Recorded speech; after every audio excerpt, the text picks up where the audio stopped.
Hey everyone, welcome back to another deep dive into the galaxy far, far away. Tonight we journey into one of the most haunting and tragic tales ever whispered in the shadows of the Force, the story of a man who became something far worse than death itself. A hunger so vast it could devour entire worlds, leaving nothing but silence where billions once lived. Before we begin this epic tale, I want to ask you something. Did you know that 88% of you who watch these videos haven't subscribed yet? If you're enjoying these stories, hitting that subscribe button would mean the world to me and helps this channel grow. And while you're at it, smash that like button too.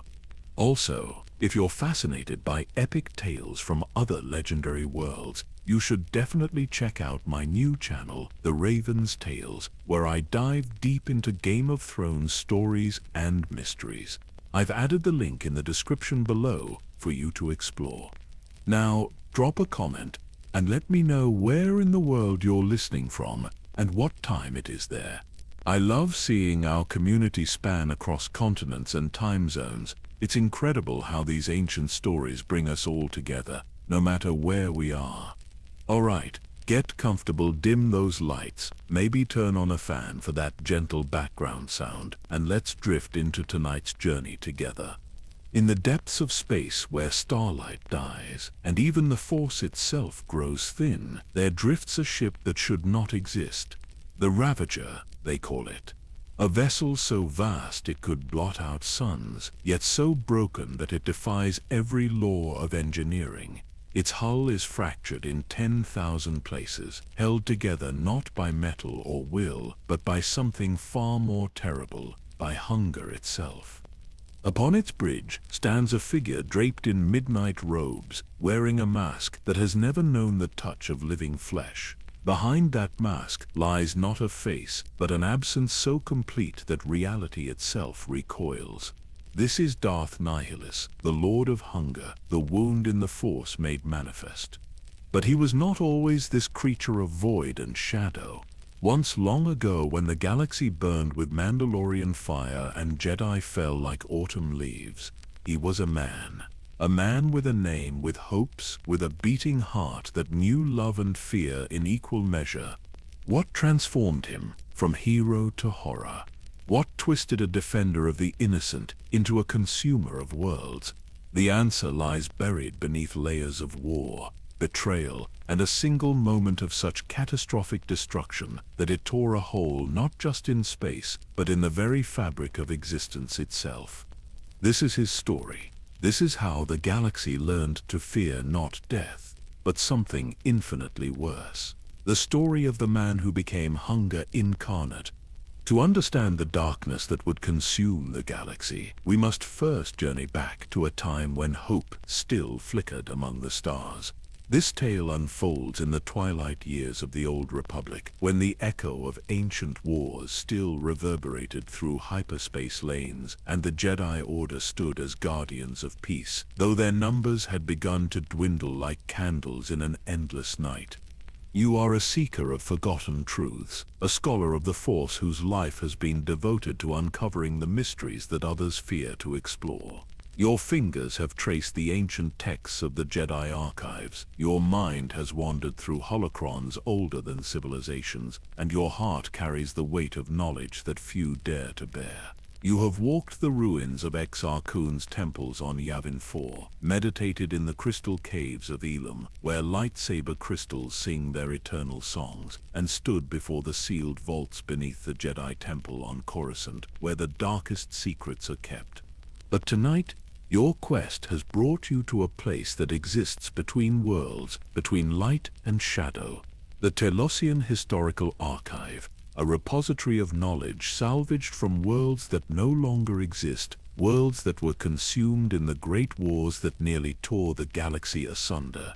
Here, in chambers carved from asteroid rock and shielded from the prying eyes of both Jedi and Sith, the true history of the galaxy's darkest hours is preserved.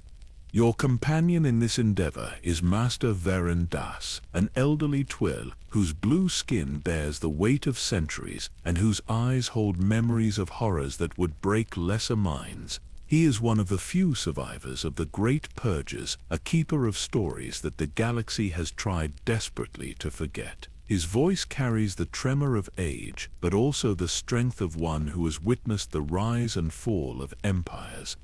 The archive itself breathes with an otherworldly presence. Crystalline storage matrices line the walls like frozen tears, each one containing the final moments of worlds that met their end, not through war or natural disaster, but through something far more terrible. The air tastes of ozone and memory, and the soft blue glow of the holocrons create shadows that seem to move with their own purpose. As you settle into the meditation chamber at the heart of the archive, Master Das activates an ancient holocron, its geometric surfaces unfolding like a flower of light. The image that emerges is not that of a Jedi Master or Sith Lord, but of a starfield, beautiful and serene, dotted with worlds that once teemed with life. Before we speak of the wound, Master Das begins, his voice barely above a whisper. We must speak of what was whole. The galaxy in those days knew a different kind of darkness. Wars were fought with armies and fleets. Worlds were conquered but not devoured, and even the darkest Sith Lords understood that power must have something to rule over. He gestures to the starfield, and you watch as systems begin to fade, one by one, like candles being extinguished by an unseen wind. But then came the Mandalorian Wars, and with them a choice that would echo through eternity. A choice that transformed a man into something that hunger itself would fear to name. The chamber grows colder as the holocron's light dims, and in that growing darkness you sense something else. A presence that exists in the spaces between atoms, in the silence between heartbeats. It is not malevolent in the way that Sith darkness is malevolent. It is something far worse. It is empty. It is void. It is the sound that nothingness makes when it screams. Master Das meets your eyes across the fading light of the holocron. You have come here seeking truth about Darth Nihilus, the Lord of Hunger. But tell me, young seeker, are you prepared to learn that some wounds in the Force can never heal? That some hungers can never be satisfied, that some stories once told change the very nature of those who hear them. The question hangs in the air between you like a blade poised to fall. Outside the archive, the stars continue their eternal dance, unaware that somewhere in this small chamber, the tale of their greatest nightmare is about to unfold. Master Das raises his weathered hand, and the holocron responds to his touch like a faithful servant awakening from slumber. The chamber fills with the soft luminescence of 1,000 distant stars, each one representing a world that once knew peace. His voice carries the weight of witnessed history as he begins to weave the tale that will explain how light became shadow, how hope transformed into hunger. To understand the void that Nihilus became, we must first understand the fullness of what he once was. In those days, when the Mandalorian clans swept across the galaxy like a plague of iron and fire, there lived a young man whose name has been lost to time and darkness. History remembers him only as the one who would become the wound, but once he was as real as you or I. Once he laughed at sunrises and wept at the beauty of nebulae dancing between the stars. The holocron shifts and transforms, showing images of peaceful worlds orbiting gentle suns. Cities of crystal and steel rise from verdant plains, while children play in gardens where alien flowers bloom in colors that have no names. It is a galaxy at peace, a galaxy that believes its greatest wars are behind it. This young man was born on one of the mid-rim worlds, a place where the Force flowed like a gentle river through daily life. He was not exceptionally powerful in the ways of the Force, not destined for the great halls of the Jedi Temple on Coruscant, but he possessed something rarer than raw power, something that would make his eventual transformation all the more tragic. He possessed an infinite capacity for compassion. You lean forward in your meditation, drawn into the narrative as if by an invisible current. Through the Force, you can sense the truth of these words, feel the echo of that long-lost compassion reverberating through time like the ghost of a song.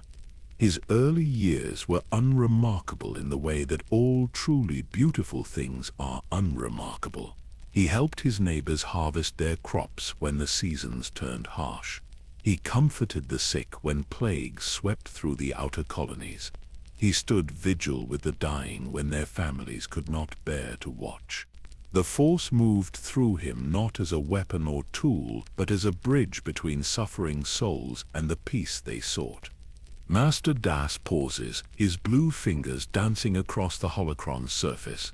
The peaceful images fade, replaced by something altogether more ominous. Dark ships begin to appear at the edges of star systems, their angular hulls decorated with the skull motifs of Mandalorian clan warriors. But peace, as all students of history know, is merely the pause between storms. The Mandalorian clans had spent generations rebuilding after their defeat by the Jedi centuries before. They had grown strong in the Outer Rim, conquering primitive worlds and absorbing their populations into their warrior culture.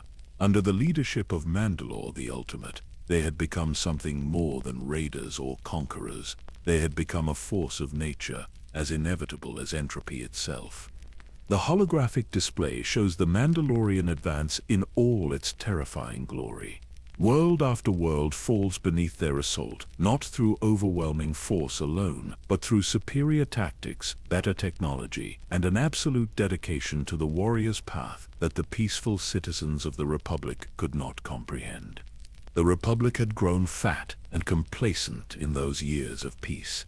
Their armies were ceremonial, their fleets designed more for exploration than warfare. When the Mandalorian clan struck, they struck like lightning against wheat, cutting through defenses that existed more in theory than in practice. Worlds that had known only peace for generations suddenly found themselves burning beneath alien suns. You can feel the weight of that cosmic tragedy settling over the chamber like a burial shroud. Through the Force, echoes of ancient screams seem to whisper at the edges of perception, the death cries of civilizations, unprepared for the reality of total war. Our young man, whose name was spoken with love in his home village, whose hands had known only the gentle work of healing and building, suddenly found himself faced with a choice that would echo through eternity. The Mandalorians were coming. His world, his people, everything he had ever loved stood in the path of that advancing darkness. Master Das manipulates the holocron again, and you see recruitment centers opening across Republic worlds. Young beings of dozens of species stand in lines that stretch beyond the horizon, volunteering for service in a war they do not understand against an enemy they have never seen. The Jedi Council, in their wisdom, or perhaps their blindness, chose neutrality. They believed that the Force would provide a solution, that the darkness would pass like a storm over the ocean. But there were those among the Jedi who could not stand idle while innocents suffered. Revan and Malak, heroes of the Order, chose to defy the Council and lead those willing to fight. The display shows two figures you recognize from countless historical texts. Revan, charismatic and brilliant, whose very presence seems to bend light around him. Malak, powerful and loyal, standing like an immovable mountain beside his friend. Behind them, a growing army of Jedi who have chosen action over contemplation. When the call went out across the galaxy for those willing to stand against the Mandalorian tide, our young man did not hesitate. How could he? His compassion would not allow him to remain safe while others suffered. His love for life itself demanded that he take up arms to preserve it. He believed, as so many did in those days, that good intentions could shield him from the corrupting influence of war. You watch as the young man steps forward, his face obscured by the soft blue glow of the holocron, but his determination visible in every line of his body. He is everything that Nihilus would later consume, everything human and hopeful and tragically naive about the true cost of righteous war. He joined the Republic forces not as a Jedi, for he had never sought formal training, but as a Force-sensitive officer whose natural empathy made him beloved by his troops. Soldiers would follow him into battles they could not win, because they knew he would never ask them to face a danger he would not face himself. He wept for every casualty under his command, celebrated every small victory as if it were the salvation of the galaxy itself. Master Das's voice grows heavy with prophetic sorrow as the holocron shows fleet movements across star charts, the inexorable dance of war as it spreads from system to system like a contagion of violence. But war, even righteous war, changes those who fight it.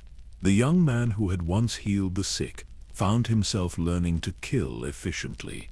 The hands that had comforted the dying now gripped weapons designed to create more of the dying. With each battle, each necessary compromise, each moment when he chose victory over mercy, something inside him shifted. The holographic display shows battle after battle, and in each one you can see the gradual transformation beginning. The young man's movements become more fluid, more deadly. His eyes, once soft with compassion, begin to harden with the practical necessities of command. The Mandalorians were worthy opponents, perhaps the greatest warriors the galaxy had ever seen. They respected strength and despised weakness, honored courage and mocked fear. Against such enemies, half measures meant death not just for yourself, but for everyone, depending on you. Our young man learned this lesson well, perhaps too well. You sense something stirring in the deeper currents of the Force, a disturbance that seems to originate from the story itself. It is as if the telling of these events somehow makes them more real, more present than they should be after so many centuries. As the war progressed, as the casualty reports grew longer and the victories more Pyrrhic, whispers began to spread through the Republic forces. Whispers of a weapon that could end the war in a single stroke. A device that could turn the Mandalorians' greatest strength, their unity and their warrior culture, against them. The mass shadow generator, they called it. A weapon that could create artificial gravity wells so intense that entire fleets would be crushed like insects in a closing fist. The chamber grows colder as Master Das speaks these words, and you notice that the holocron's light has begun to flicker, as if some external force is interfering with its projection. Our young man, now a general beloved by his troops and respected by his enemies, found himself chosen for the greatest honor and the greatest burden a soldier can bear. He would lead the Republic forces in the final battle of the war. At Malachor V, that cursed world where the dark side had already taken root like a poisonous tree, he would activate the mass shadow generator and end the Mandalorian threat forever. The images in the holocron show a world of red rock and black stone, its surface scarred by ancient battles between Jedi and Sith. Even in holographic form, Malachor V radiates malevolence, a planet where the Force itself has been twisted into shapes that should not exist. He believed, right until the moment of activation, that he was saving the galaxy. He believed that the sacrifice of the few could preserve the lives of billions. He believed that his compassion, his love for all living things, would see him through the darkness that was to come. Master Das deactivates the holocron. With a gesture that seems to require tremendous effort, the chamber falls into near darkness, lit only by the soft glow of the crystal storage matrices that line the walls. But belief, young seeker, is not armor against the consequences of our actions. What happened at Malachor V created something new in the galaxy, something that had never existed before and should never exist again. It created a wound in the Force so deep that it transformed a man of infinite compassion into an avatar of infinite hunger. In the growing silence of the archive chamber, you can almost hear it, the sound of something vast and empty stirring in the darkness between stars, awakening to a hunger that can never be satisfied. The darkness in the archive chamber seems to pulse with its own rhythm, as if responding to the weight of the tale Master Darcy's begun to unfold. You feel the force stirring around you, carrying whispers of events so catastrophic they have left permanent scars in the fabric of reality itself. The elderly Twi'lek reaches for another holocron, this one darker than the others, its crystalline surface seeming to absorb light rather than reflect it. "The path to damnation," he begins, his voice now carrying a tremor that speaks of personal memory rather than mere historical knowledge, "is always paved with the finest intentions." As the Mandalorian War entered its final phase, our nameless hero found himself at the center of a conflict that had grown beyond anything the galaxy had ever witnessed. The Dark Holocron activates with reluctance, its projection flickering and unstable. The images it shows are of star maps marked with the advancing positions of Mandalorian fleets, but these are not the clean tactical displays of military planning. These maps bleed. They weep. They show worlds where entire populations have been enslaved or eliminated, where civilizations millennia old have been reduced to ash and memory in the space of days. By this time, our young general had changed in ways that even he did not fully understand. The gentle Force-sensitive who had once wept at the suffering of a single wounded animal now made decisions that condemned millions to death or slavery. But he told himself, as all who walk the path to darkness tell themselves, that these sacrifices were necessary, that the greater good demanded the destruction of the lesser good.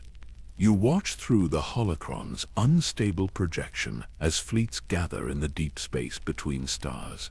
Republic vessels, their hulls scarred by countless battles, form up alongside ships that bear the markings of worlds that no longer exist. At the center of this armada, you glimpse a figure standing on a command bridge, his silhouette already beginning to show the weight of the darkness he carries.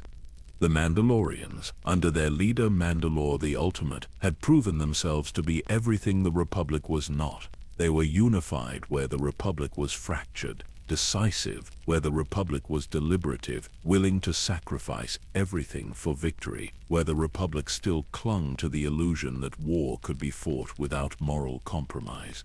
They had taken 3/4 of the galaxy and showed no signs of slowing their advance. Master Das pauses in his narration, his aged fingers tracing patterns in the air as if trying to ward off the memories that threatened to overwhelm him. "I was there, young seeker. I was one of the Jedi who followed Revan and Malak into that war. I stood on the bridge of a Republic cruiser and watched as world after world fell to the Mandalorian advance. I felt the screams of the dying echo through the Force like thunder across an endless sky. The revelation that your guide is not merely a scholar but a witness to these events adds a new dimension of horror to the tale. Through your connection to the Force, you can sense the old wounds in his spirit, the places where witnessing such carnage has left permanent scars. The weapon that would change everything had been under development for months, the mass shadow generator, a device that could create artificial gravity wells of such intensity that they would crush anything caught within their influence. It was built by Republic scientists who had long since abandoned any pretense of moral constraint, designed by engineers who had convinced themselves that any weapon was justified if it could end the war. The holocron shows technical schematics that hurt to look at directly. The device appears deceptively simple, but there is something about its design that seems to twist space around it even in holographic form. You realize with growing dread that you are looking at something that should never have been conceived, let alone constructed. But the true horror of the weapon was not in its destructive power. The true horror lay in where it would be used. Malachor V, that ancient graveyard of Jedi and Sith, that world where the dark side had been feeding on conflict for thousands of years.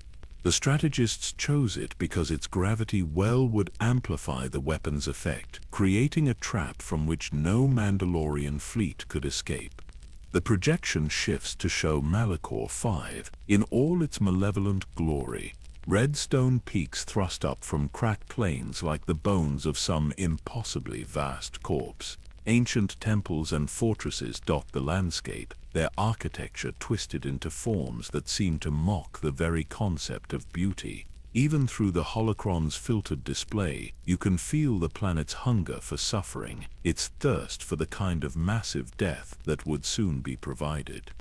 Our hero, now bearing the rank of general and the weight of the Republic's hopes, was given command of the operation. He would lead the combined fleets to Malachor V, where the Mandalorian forces were massing for their final assault on the core worlds.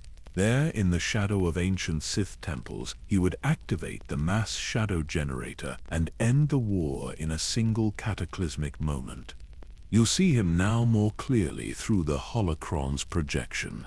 The young man who had begun the war with compassion shining in his eyes now bears the burden of command like a physical weight. His shoulders are bent, his face marked by the kind of exhaustion that comes not from lack of sleep but from the accumulated weight of impossible decisions. Yet there is still something essentially human about him, something that recognizes the magnitude of what he is about to do. The journey to Malachor V took weeks, long weeks during which the combined Republican Jedi fleets prepared for what they all knew would be the final battle of the war. Our general spent those weeks in meditation and planning, trying to find some way to minimize the casualties while maximizing the weapon's effectiveness. He still believed, you see, that precision could somehow make genocide moral. Master Das's voice grows heavy with the weight of prophecy fulfilled. But Malachor V was not a passive stage for this final act. The planet itself had been shaped by millennia of dark side corruption, and it hungered for the kind of massive death that was approaching.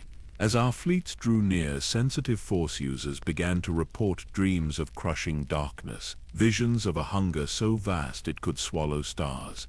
The holocron's projection becomes increasingly unstable as it shows the approach to Malachor V. The very space around the planet seems wrong, twisted in ways that defy physical law. Ships entering the system report navigation difficulties, temporal anomalies, crew members disappearing from sealed compartments only to be found days later with no memory of where they had been. Among those who accompanied our general to Malachor V were two others who would share his eventual fate, though none of them knew it at the time. There was the one who would become Darth Sion, the Lord of Pain, whose body would be held together by hatred and will long after death should have claimed him. And there was the one who would become Darth Trier, the Lord of Betrayal, whose understanding of the Force would eventually transcend both light and dark. You recognize these names from the darkest chapters of galactic history, but seeing them here as allies and friends rather than enemies adds a new layer of tragedy to their story. Through the Force, you can sense the bonds of trust and camaraderie that connected them, bonds that would eventually be twisted into something unrecognizable. The three friends shared their doubts and fears during those final weeks of approach. They spoke of the necessity of their actions, the greater good that would be served by their sacrifice.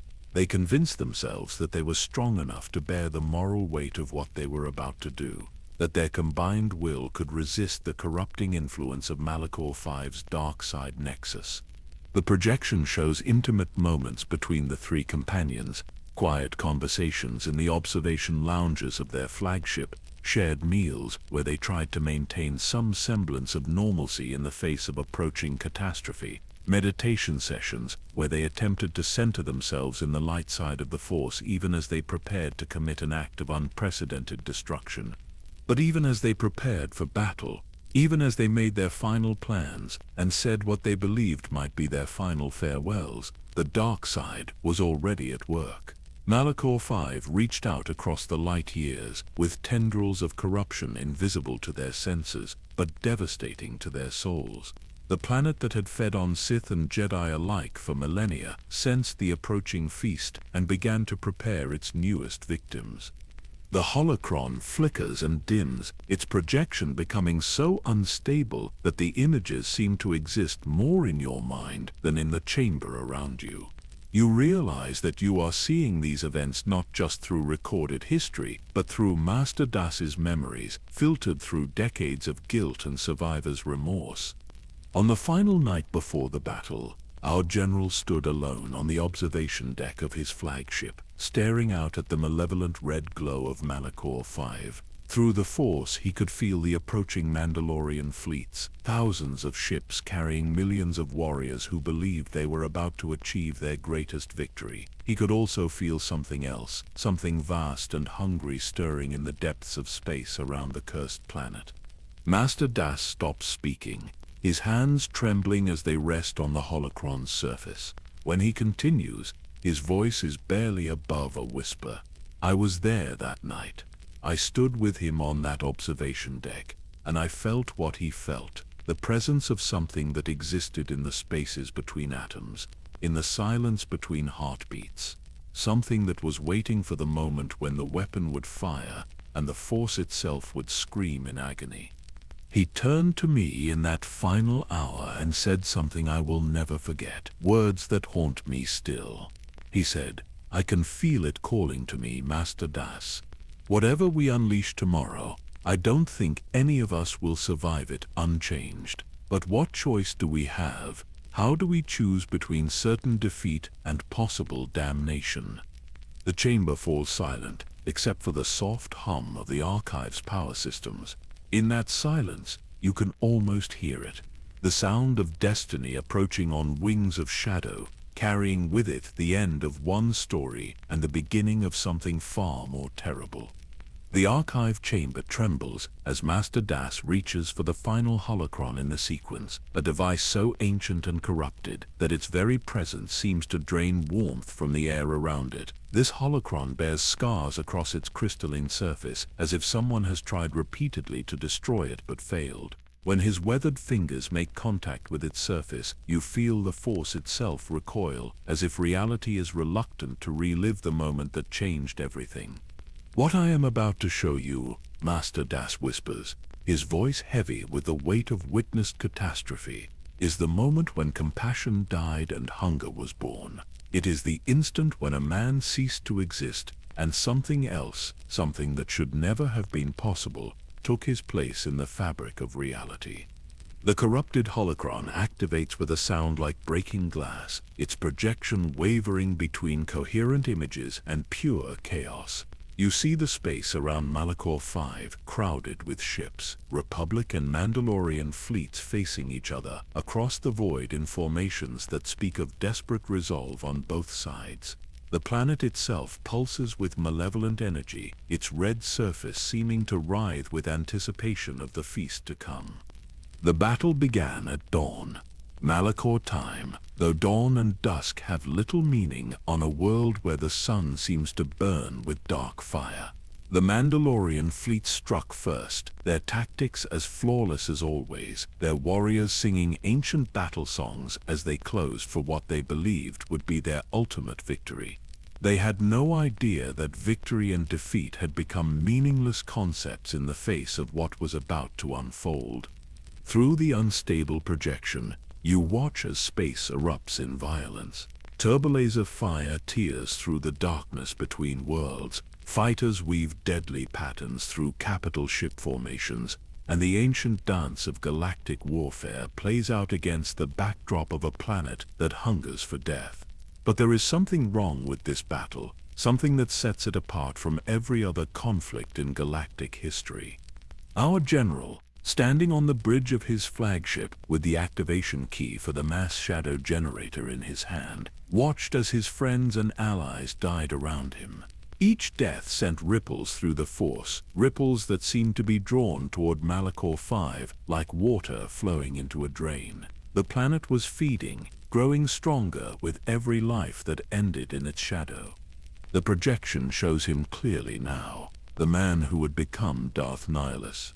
His face bears the marks of someone who has seen too much, sacrificed too much, compromised too much in the name of victory. yet there is still something recognizably human about him, some spark of the compassion that had once defined his existence. You realize with growing horror that this spark is about to be extinguished forever. The Mandalorians fought with their usual skill and courage, but they were trapped. The gravity well of Malachor V prevented them from retreating to hyperspace, and the Republic forces had been positioned to deny them any avenue of escape. It should have been a conventional victory, bloody but decisive. But our general had been given orders that transcended conventional warfare. Master Dasta's voice breaks slightly as he continues. I was on a ship in the outer formation when the moment came. Through the Force, I felt our general's hesitation, his final struggle with the magnitude of what he was about to do. For just an instant, his hand trembled over the activation control. For just an instant, the man who had once wept at the suffering of wounded animals reasserted himself. The holocron's projection focuses on that critical moment, showing the general's face in perfect detail. You can see the war between his remaining humanity and the cold logic of military necessity playing out in his expression, his eyes still holding traces of the compassion that had once defined him. Search the battlefield for some alternative, some way to end the war without unleashing the horror he carries in his hands. But that instant passed. The weight of millions of deaths already on his conscience, the pressure of command, the corruption of Malachor V itself, all combined to tip the balance. He activated the mass shadow generator with a prayer on his lips and tears streaming down his face. The moment of activation appears in the holocron like a wound torn in reality itself. The weapon, seemingly small and insignificant compared to the vast fleet surrounding it, begins to emit energy that exists somewhere beyond the visible spectrum. Space itself starts to buckle and twist, gravity wells of impossible intensity forming throughout the Malachor system. What happened next defies every law of physics, every understanding of how reality should function. The artificial gravity wells created by the weapon didn't simply crush the Mandalorian and Republic fleets. They tore holes in space-time itself, creating points where the normal rules of existence simply stopped applying. And through those holes, something looked back. You watch in fascinated horror as ships throughout both fleets are caught in the gravitational anomalies. Massive dreadnoughts crumple like paper, their hulls compressing until they become points of unimaginable density. Smaller vessels are stretched and twisted into impossible shapes before disappearing entirely, not destroyed so much as edited out of existence. But the true horror was not in the destruction of the fleets. The true horror was in what that destruction did to the Force itself. Millions of lives ended in the same instant, their death screams echoing through the Force like a psychic shockwave that rippled across the galaxy. On Coruscant, Jedi Masters collapsed without warning, overwhelmed by the magnitude of the disturbance. On distant worlds, Force sensitives went mad, their minds shattered by the echo of mass extinction. Master Das stops the holocron's projection, but the images continue to burn in your mind. I felt it happen, he whispers. I felt the moment when our general died, and something else was born in his place. The psychic shock of all those deaths, channeled through Malachor V's dark side nexus, tore a hole in the Force itself, and into that hole, our compassionate hero fell. The chamber grows colder still, and you realize that the temperature drop is not simply atmospheric. It is as if the very act of recounting these events has summoned some echo of that original wound, some fragment of the emptiness that was born in the Malachor system. When the gravitational anomalies finally dissipated and the debris stopped falling toward the planet's surface, there were perhaps a dozen survivors from both fleets combined. Our general was among them, but he was no longer the man who had activated the weapon. The psychic shock of witnessing and causing such massive death had killed something essential inside him, leaving a void where his soul had been. The projection flickers back to life, showing the aftermath of the battle. Malachor V's surface is littered with the wreckage of thousands of ships, their twisted metal forms creating a metallic landscape of destruction. Among the survivors, you can see figures moving with the slow, deliberate motions of those who have witnessed the unthinkable. But nature abhors a vacuum, and the Force abhors a wound. The emptiness that had been created by our general spiritual death began to draw in energy from everything around it, trying to fill itself with the life force of others. He discovered that he could survive by consuming the force energy of living beings, drawing their essence into the void where his soul had been. You see him in the projection, standing among the wreckage of his fleet, his form already beginning to show signs of the transformation to come. There is something insubstantial about him now, as if he exists only partially in normal space-time. When he moves, reality seems to bend around him, creating distortions that hurt to look at directly. His friends, the ones who had become Darth Sion and Darth Treya, had survived the catastrophe, but they too were changed. Sion's body had been broken beyond any hope of natural healing, held together now only by his will and his connection to the dark side. Treya had gained an understanding of the Force that transcended traditional concepts of light and dark, seeing it now as something that might need to be destroyed for the galaxy's own good. The three survivors moved through the wreckage like ghosts, each one fundamentally altered by their exposure to the wound in the Force. They are no longer entirely human, no longer entirely alive in any conventional sense. They have become something new, something that the galaxy has never seen before and will pray never to see again. They told themselves, in those first hours after the catastrophe, that they had won. The Mandalorian War was over. The threat to the Republic ended. But victory had come at a cost that none of them had been prepared to pay. They had saved the galaxy by damaging the very foundations of reality itself. Master Das deactivates the corrupted holocron with a gesture that seems to require tremendous effort. The chamber falls into darkness so complete that even your force-enhanced senses struggle to penetrate it. In that darkness you can feel something stirring, some echo of the original wound responding to the telling of its origin story. The man who would become Darth Nihilus stood among the ruins of his victory and felt the emptiness inside him like a physical ache. For the first time in his life, he was truly hungry, but it was not a hunger that food could satisfy. It was a hunger for the Force itself, for the life energy that had once flowed through him as naturally as blood through his veins. When the emergency lighting finally activates, you see that Master Das has aged years in the space of minutes. The telling of this tale has cost him dearly, opening old wounds that had never properly healed. That hunger would grow with each passing day, each passing hour. It would drive him to consume entire worlds, to drain the life from billions of innocent beings in a futile attempt to fill the emptiness that Malachor V had carved from his soul. The wound in the Force had been torn, young seeker, and it would never heal. Instead, it would grow, spreading across the galaxy like a cancer, consuming everything it touched until nothing remained but silence and shadow. In the growing quiet of the archive chamber, you can almost hear it beginning, the sound of infinite emptiness, calling out for something to fill it, a hunger so vast that the entire galaxy might not be enough to satisfy it. The darkness in the archive chamber seems to pulse with anticipation as Master Das reaches for another holocron, this one bearing the distinctive crystalline scarring of a device that has recorded events too terrible for normal storage matrices to contain. His hands shake slightly as he activates it, and you notice that the other holocrons in the chamber have begun to dim, as if their light is being drawn toward something hungry and invisible. In the days that followed the catastrophe at Malachor V, Master Das begins, his voice carrying the weight of personal memory. The galaxy celebrated.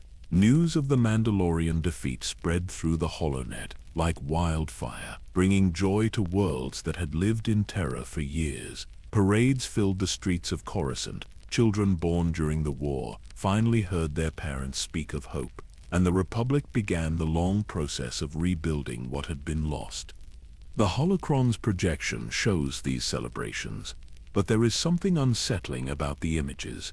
The joy on the faces of the celebrating crowd seems forced, artificial, as if some essential element of life has been drained from the galaxy itself. Streamers fall through the air with unnatural slowness, and the very light seems dimmer than it should be. But for those who had survived Malachor V, there could be no celebration.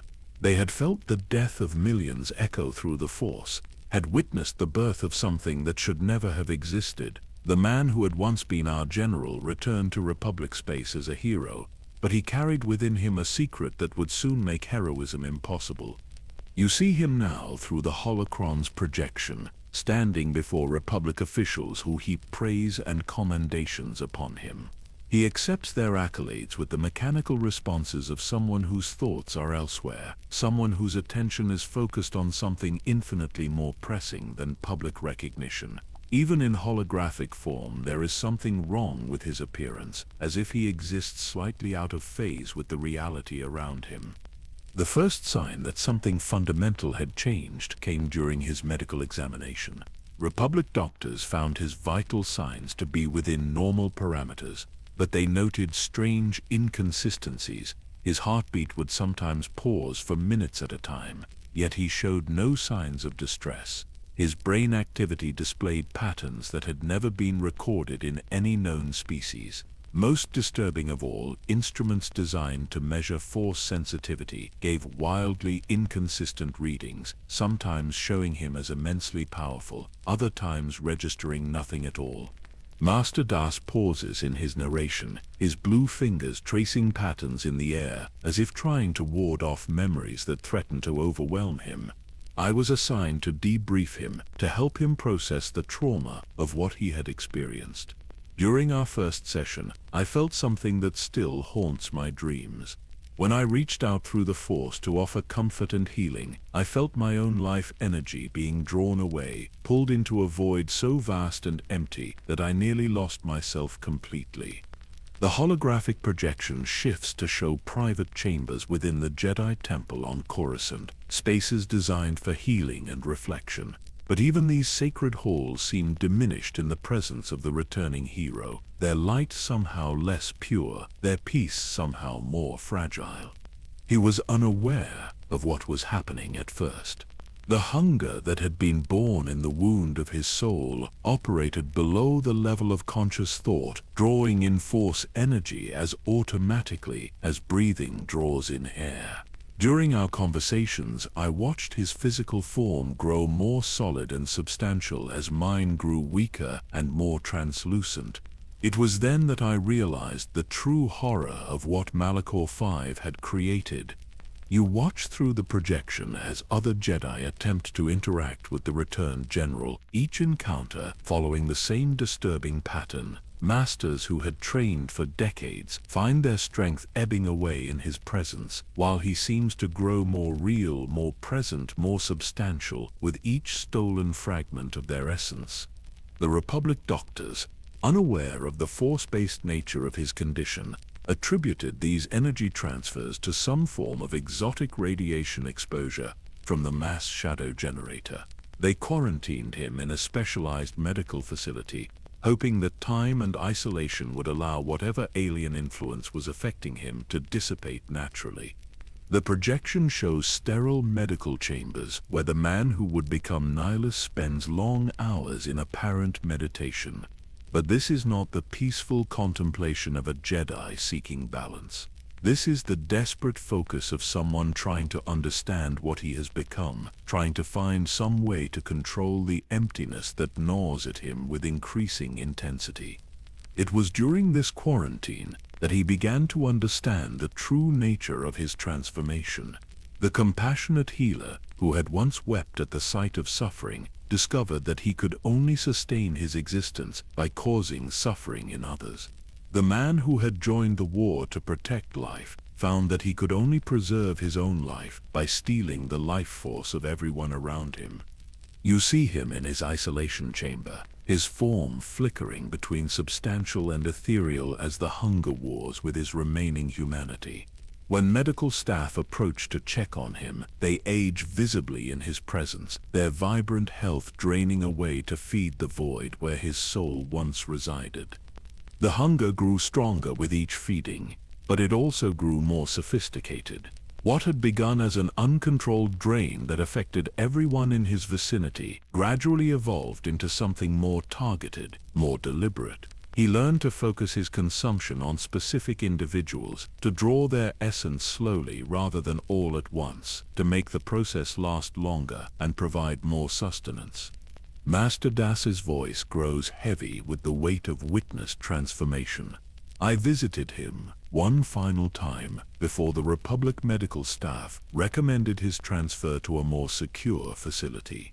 The being I found in that chamber was no longer the man I had known. His physical form had begun to destabilize, requiring increasingly elaborate medical support to maintain even the appearance of corporeal existence. The holographic projection shows this final meeting, and you can see the vast gulf that has opened between teacher and student. Where once there had been warmth and mutual respect, now there is only the terrible mathematics of predator and prey. The man who would become Nihilus looks upon his former friend, not with recognition or affection, but with the cold assessment of a hunter evaluating potential sustenance. He spoke to me that day of the emptiness he felt, describing it as a cold so intense that it burned, a silence so complete that it screamed. He told me that he could feel the force energy of every living being within miles, that their life force called to him like water to a man dying of thirst. He begged me to help him find a way to stop what he was becoming. The projection captures this moment of desperate vulnerability, showing the last vestiges of the man's original humanity pleading for salvation. But even as he speaks these words, you can see the hunger working behind his eyes, calculating how much life force his former friend carries, how long that energy might sustain him.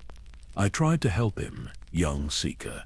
I searched through every Jedi archive, consulted with the wisest masters of our order, even delved into forbidden Sith texts in hope of finding some precedent for his condition. But what Malachor V had created was unprecedented in galactic history. No amount of meditation or force technique could restore what had been torn away, could fill a void that existed at the fundamental level of his being. The scenes shift to show the man's eventual transfer from Republic medical facilities to a more secure location, his condition having deteriorated to the point where his very presence posed a threat to anyone with force sensitivity. Republic officials, still unaware of the true nature of his transformation, classified his condition as a rare form of radiation poisoning and sealed away all records of his treatment. It was during this transfer that he made his escape. The void within him had grown so vast, so hungry, that it could no longer be contained by mere walls and guards. He simply walked through the security barriers as if they were not there, his partially corporeal form able to exist in spaces where normal matter could not penetrate. You watch as the security recordings show impossible things, a figure that appears solid one moment and translucent the next, moving through barriers that should have been impenetrable. The guards assigned to watch him report that he was there one moment and gone the next, leaving behind only a cold spot in the air and the lingering sensation of profound emptiness. Free from Republic oversight, he began to experiment with his condition in earnest. He discovered that force-sensitive beings provided more sustenance than ordinary mortals, that strong emotions increased the nutritional value of life force, that certain force techniques could amplify his ability to drain energy from multiple sources simultaneously. The projection shows him in the undercity of Coruscant, moving through the shadows like a whispered rumor of death. Street criminals and desperate souls disappear in his wake, their life force consumed so completely that not even their memories remain in the force. He is learning to be efficient, learning to feed without leaving evidence of his passage. But even as he learned to control his hunger, he began to lose himself to it. The personality that had once defined him, the memories that had made him human, these began to fade as the void within him expanded. He remembered his name, but not why it had mattered. He remembered faces, but not the emotions they had once evoked. He was becoming something that existed solely to consume, a wound in reality that could never be healed. Master Das deactivates the holocron with a gesture that seems to require tremendous effort. The chamber falls into a darkness that feels somehow different from before, deeper and more complete, as if the very telling of this tale has summoned some echo of that original emptiness. In those final days before he abandoned his human identity entirely, he sought out his companions from Malachor. Fies and Antrea had also been changed by their experience, but their transformations had taken different forms. Together they began to explore the possibilities that their new existence offered, the power that came with being something beyond conventional life and death. The old Twolik turns to face you directly, his eyes reflecting depths of sorrow that speak of losses beyond counting. It was then that they discovered the ancient Sith teachings, philosophies that embraced the kind of existence they had become.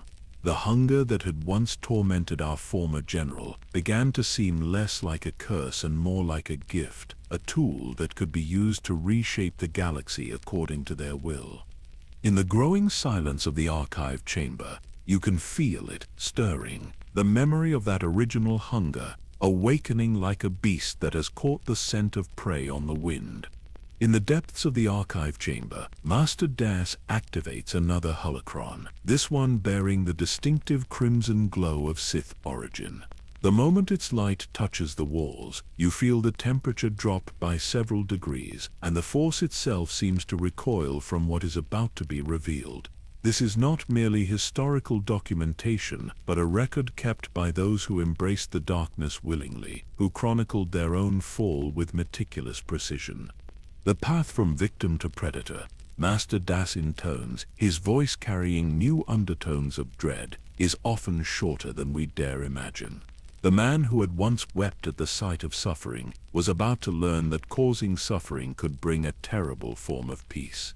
The void within him no longer felt like a wound to be healed, but like a gift to be embraced. The Sith holocron projects images of ancient libraries hidden in the depths of space, repositories of knowledge that the Jedi Order had spent millennia trying to destroy or bury. These are the forbidden archives of the dark side, places where the accumulated wisdom of countless fallen civilizations waits to corrupt new generations of seekers. His first contact with Sith philosophy came through fragments of ancient texts discovered in the ruins of a forgotten temple on the edge of known space. The being who had once been our general found himself drawn to these writings, not by curiosity, but by recognition. Here, finally, were words that described what he had become, philosophies that embraced the hunger rather than condemning it. You watch through the projection as he moves through corridors carved from black stone, his form now so insubstantial that he seems more shadow than flesh.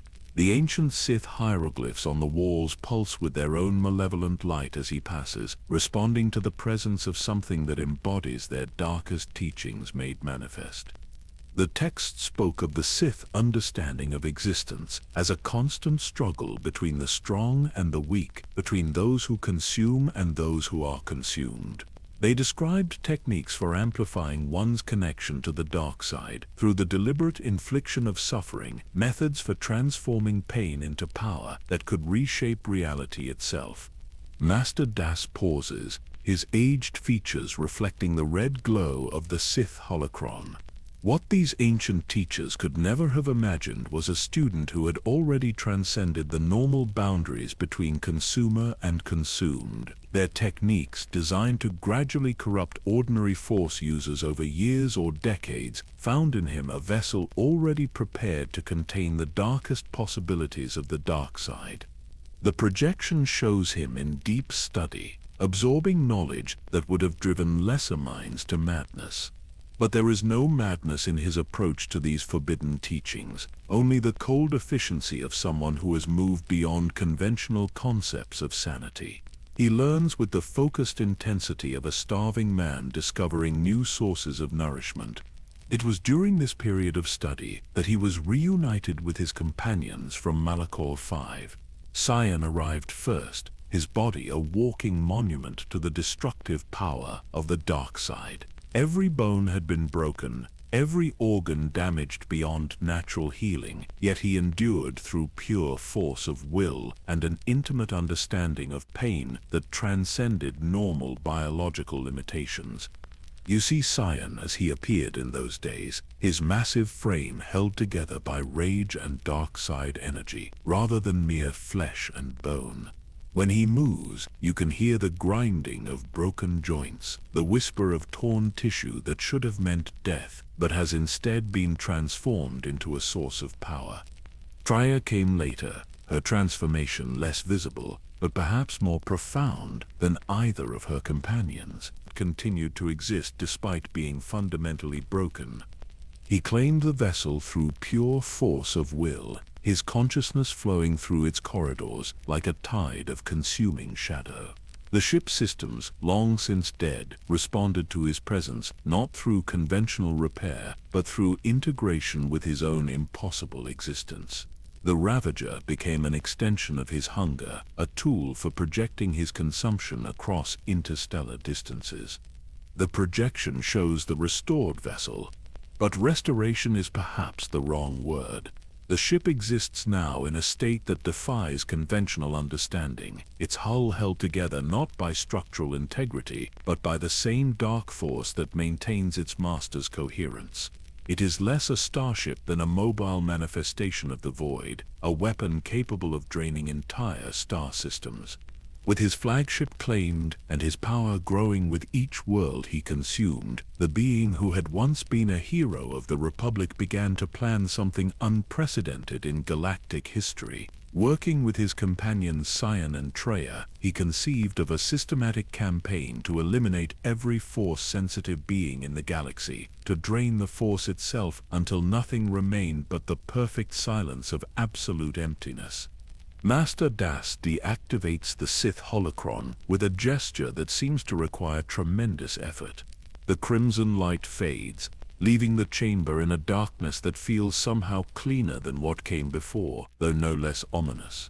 Thus was born the Sith Triumvirate, three beings who represented different aspects of the wound that Malachor V had torn in reality itself.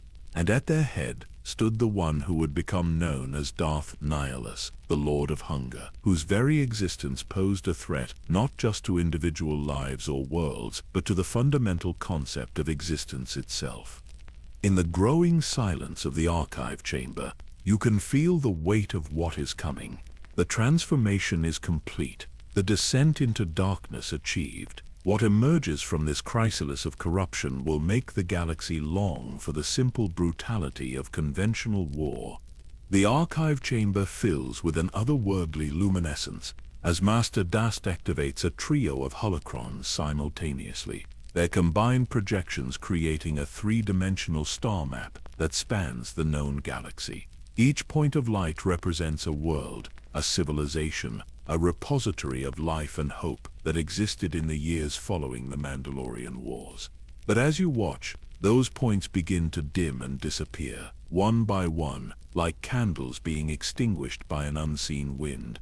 "Behold," Master Das whispers, his voice carrying the weight of prophetic doom, the systematic elimination of hope itself.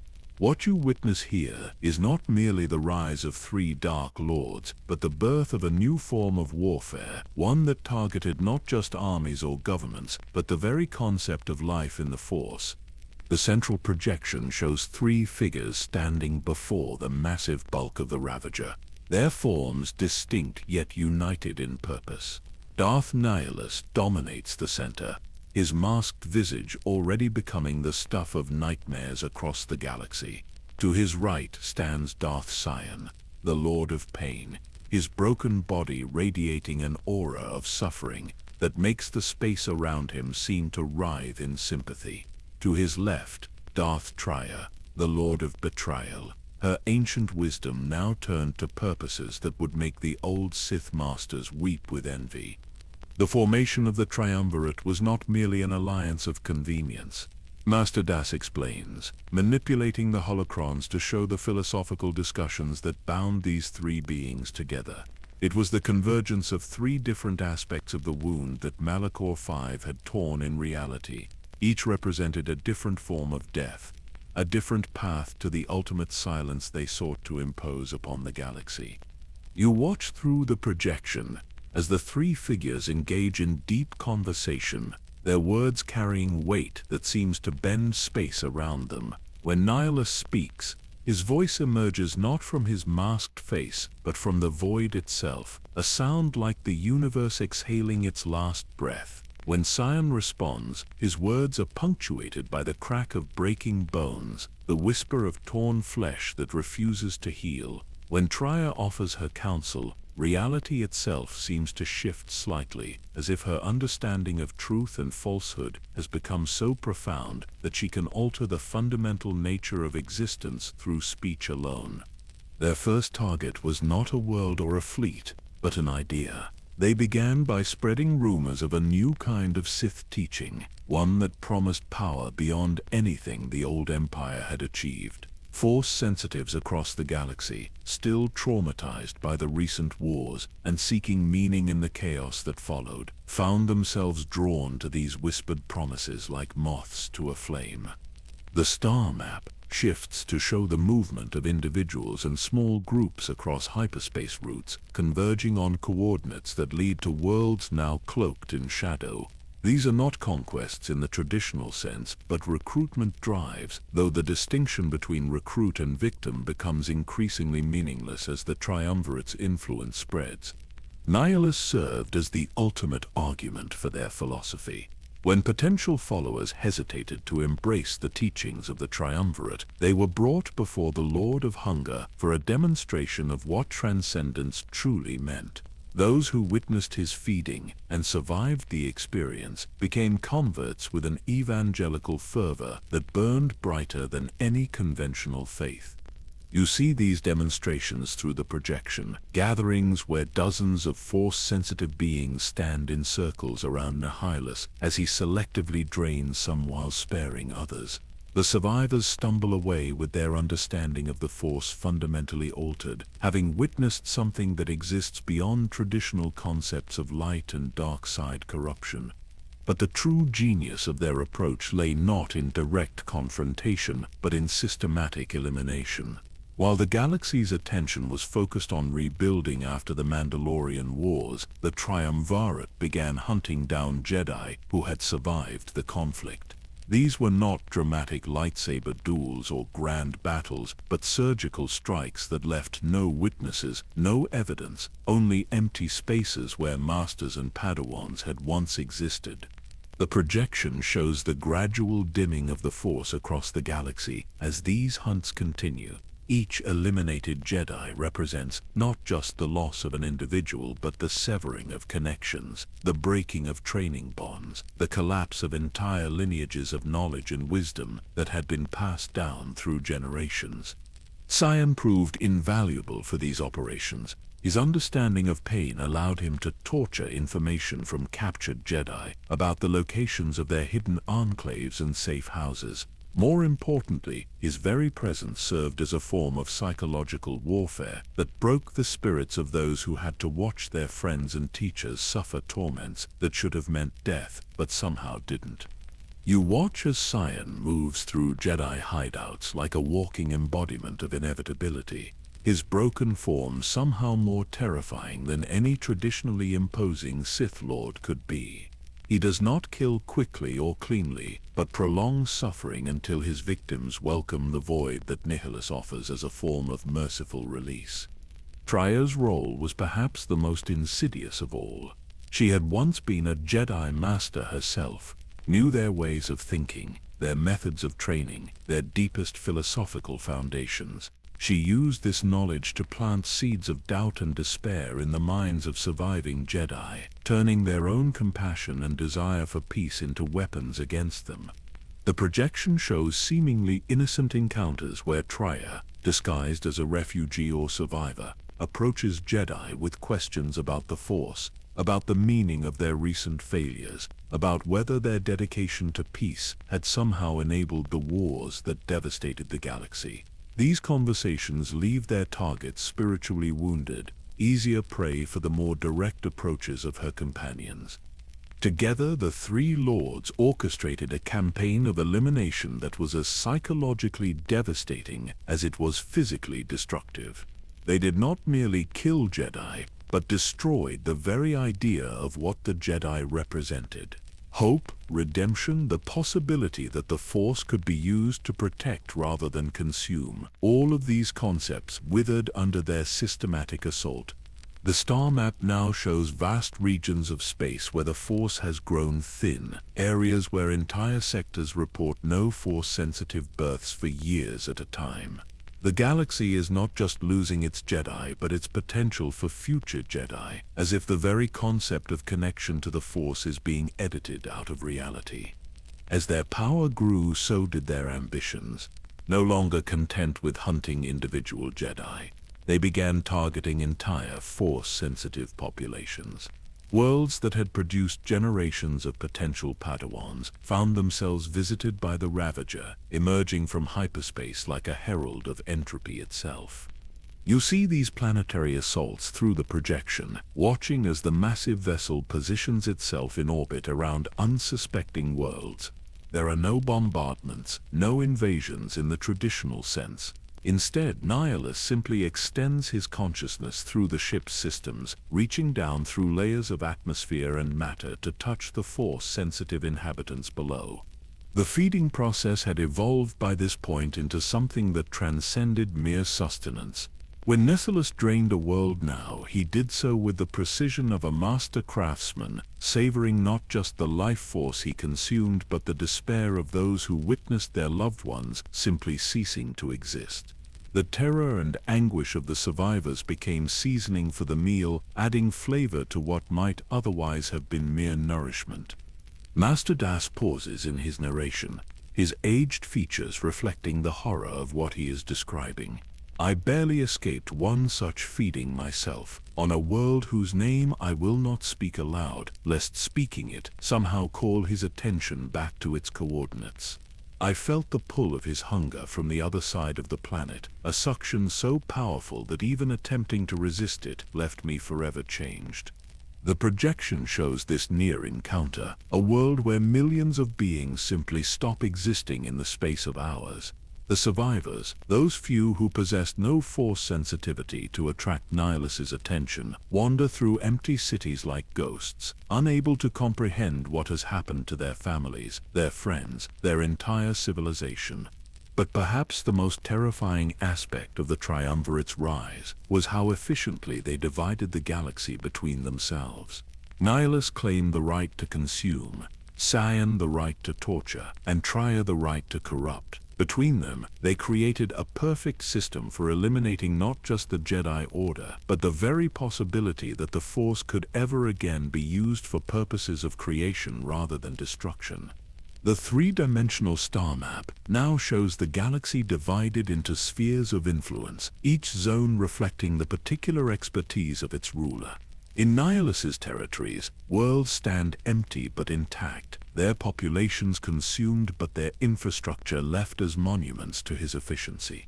In Sion's domains, the landscape itself bears scars from prolonged suffering, as if the very matter of these worlds has been taught to experience pain. In Tria's regions, civilizations continue to function but with a fundamental wrongness, their populations going through the motions of life while slowly forgetting why life might be worth living. They establish strongholds throughout the Outer Rim, converting abandoned Republic bases and forgotten Sith academies into centers for their new form of dark side teaching. These were not schools in any traditional sense, but laboratories where they experimented with new methods of inflicting despair, new techniques for draining the Force from entire star systems. You see these installations through the projection, massive structures that seem to exist partially outside normal space-time. The architecture itself is painful to look at, composed of angles that should not be possible, and surfaces that reflect things that are not actually present. Students at these academies learn not lightsaber techniques or force powers, but methods for becoming more efficient conduits for entropy. As their influence spread, even the surviving members of the Jedi Council began to realize that they faced something unprecedented in galactic history. This was not another Sith uprising that could be countered with traditional tactics. This was an existential threat to the concept of existence itself, a force that sought not to rule the galaxy but to return it to the primordial void from which it had emerged. The projection shows desperate attempts by the remaining Jedi to understand and counter the Triumvirate's influence. Hidden conclaves debate strategies for fighting enemies who cannot be defeated through conventional means. Masters attempt to develop new force techniques that might prove effective against beings who exist partially outside the force itself. But every attempt to organize resistance only provided the Triumvirate with new targets. The Jedi's greatest strength, their interconnection through the Force, had become their greatest weakness. Every time they reached out to each other for guidance or support, they created pathways that Nihilus could follow back to their hidden locations. Master Das manipulates the holocrons one final time, showing the galaxy as it existed at the height of the Triumvirate's power. Vast regions of space where the Force has grown silent. Worlds where no children laugh because there are no children left to laugh. Star systems where the very concept of hope has been so thoroughly eliminated that the planets themselves seem to orbit their suns with mechanical despair. Thus did the Sith Triumvirate achieve what no previous dark-side cult had even dared to attempt. They did not conquer the galaxy so much as digest it, transforming a universe of infinite possibility into a carefully managed system for the production and consumption of suffering. And at the center of it all stood Nihilus, the wound made manifest, growing larger and hungrier with each world he consumed. The combined light of the three holocrons begins to fade, leaving the archive chamber in a darkness that feels somehow different from before. It is not merely the absence of light but the presence of something that exists in opposition to illumination itself.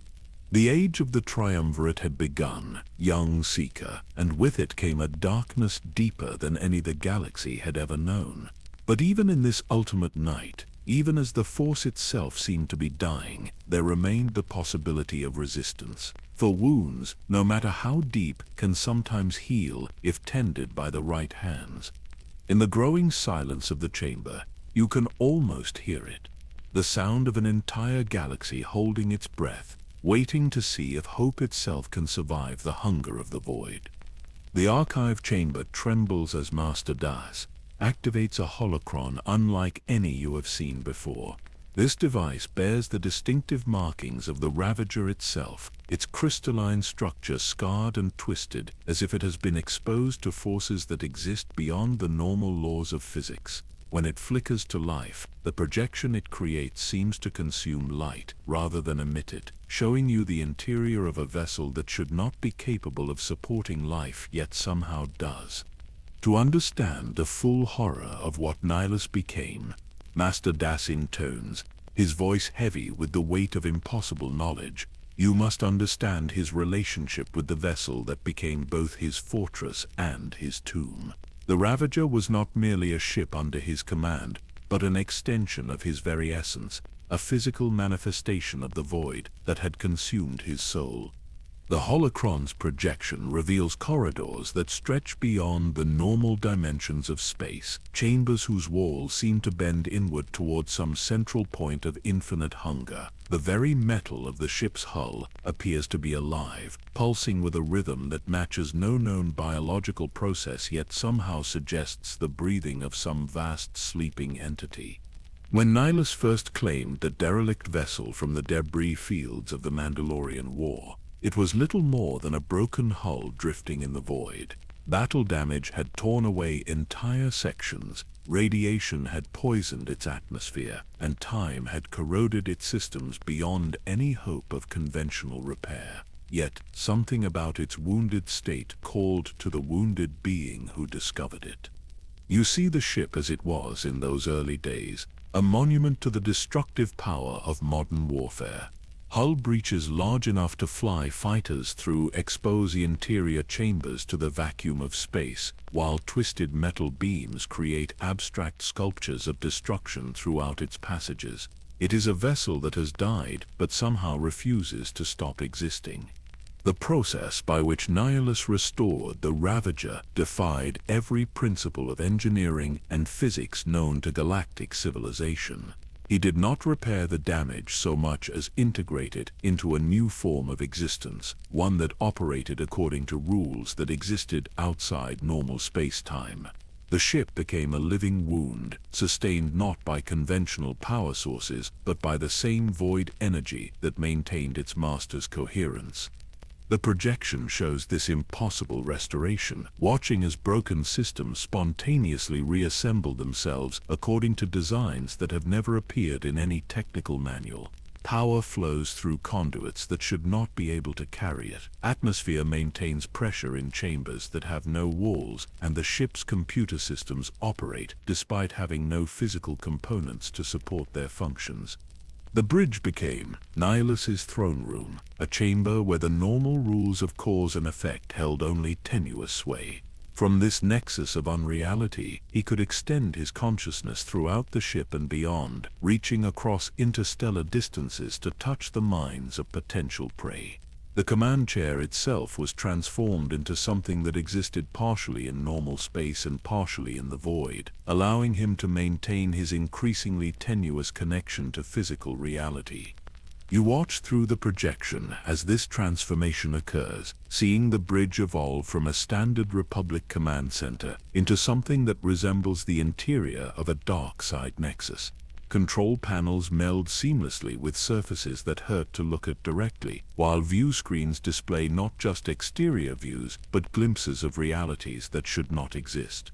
The crew that served aboard this impossible vessel were beings who had moved beyond conventional concepts of life and death. Some were volunteers who had sought out the Triumvirate's teachings and proven themselves worthy of transcendence. Others were the last survivors of worlds that Nihilus had drained, kept alive not out of mercy, but because their constant proximity to his hunger had transformed them into something that could exist in the spaces between existence. The projection reveals these crew members in all their terrible diversity. Former Republic officers whose faces now bear the vacant expressions of those who have looked too deeply into the void. Alien species whose natural force sensitivity has been perverted into channels for their master's consumption, and beings whose original forms have been so altered by exposure to Nihilus's presence that determining their species has become impossible. Navigation through normal hyperspace became increasingly difficult as the Ravager's existence grew more tenuous. The ship's mass fluctuated according to its master's hunger, sometimes becoming so insubstantial that it could pass through solid matter, other times achieving such density that its gravity well could trap entire fleets. Plotting courses required not mathematical calculations but philosophical understanding of the relationship between existence and void. Master Das manipulates the holocron, showing star charts that shift and writhe as if the coordinates themselves are alive. Routes that should take days stretch into weeks when the ship's connection to reality weakens, while journeys across entire sectors can be completed in hours when Nihilus's hunger drives the vessel to move through dimensions that parallel normal space. The ship's interior became a labyrinth that reflected its master's psychological state rather than any coherent architectural plan. Corridors would lead to chambers that had not existed moments before, while familiar passages would suddenly terminate in walls of absolute darkness that absorbed sound, light, and hope with equal efficiency. Crew members learned to navigate not by memorizing deck plans, but by understanding the emotional geography of their master's torment. You see these impossible spaces through the projection, watching as the ship's layout shifts according to the whims of its master's consciousness. Meditation chambers, where time moves at different rates, cargo holds that contain vast libraries of knowledge stolen from consumed civilizations, and engineering sections where the laws of physics operate according to principles that would drive conventional scientists to madness. The Ravager's weapon systems represented perhaps the most terrifying fusion of technology and dark-side corruption ever achieved. The ship's turbo lasers could fire conventional energy beams, but they could also project focused streams of void energy that did not merely destroy their targets, but edited them out of existence entirely. Vessels struck by these weapons would not explode or break apart, but simply cease, leaving not even debris to mark their passing. The projection shows these weapons in action, watching as enemy ships vanish the moment they are touched by the Ravager's fire. There are no dramatic explosions, no spectacular light shows, just the quiet transition from existence to non-existence that characterizes all of Nihilus's work. But the ship's most devastating capability was its ability to serve as a focusing lens for its master's hunger. When Nihilus fed through the Ravager's systems, his reach extended far beyond what he could achieve through personal presence alone. Entire star systems could be drained simultaneously, their populations consumed in feeding sessions that lasted for days, while the ship hung motionless in the void like a spider at the center of a web of death. You watch these feeding sessions with growing horror, seeing how the ship becomes a conduit for energies that should not exist. The hull glows with patterns that seem to move independently of any external light source, while the interior passages echo with sounds that suggest vast numbers of voices crying out in languages that predate known civilization. The crew during these feeding sessions took on roles that bordered on the ritualistic. Some served as focusing elements, their own force sensitivity channeled to enhance their master's reach. Others monitored the flow of consumed life energy, ensuring that the process proceeded smoothly and that no potential nourishment was wasted. Still others maintained the ship's increasingly tenuous connection to reality, preventing it from dissolving entirely into the void during particularly intense feeding cycles.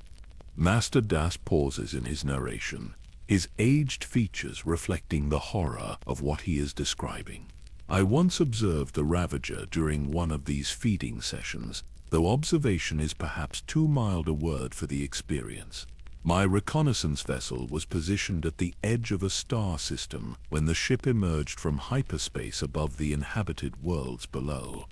The projection shifts to show this encounter, revealing the Ravager as it appears during active feeding.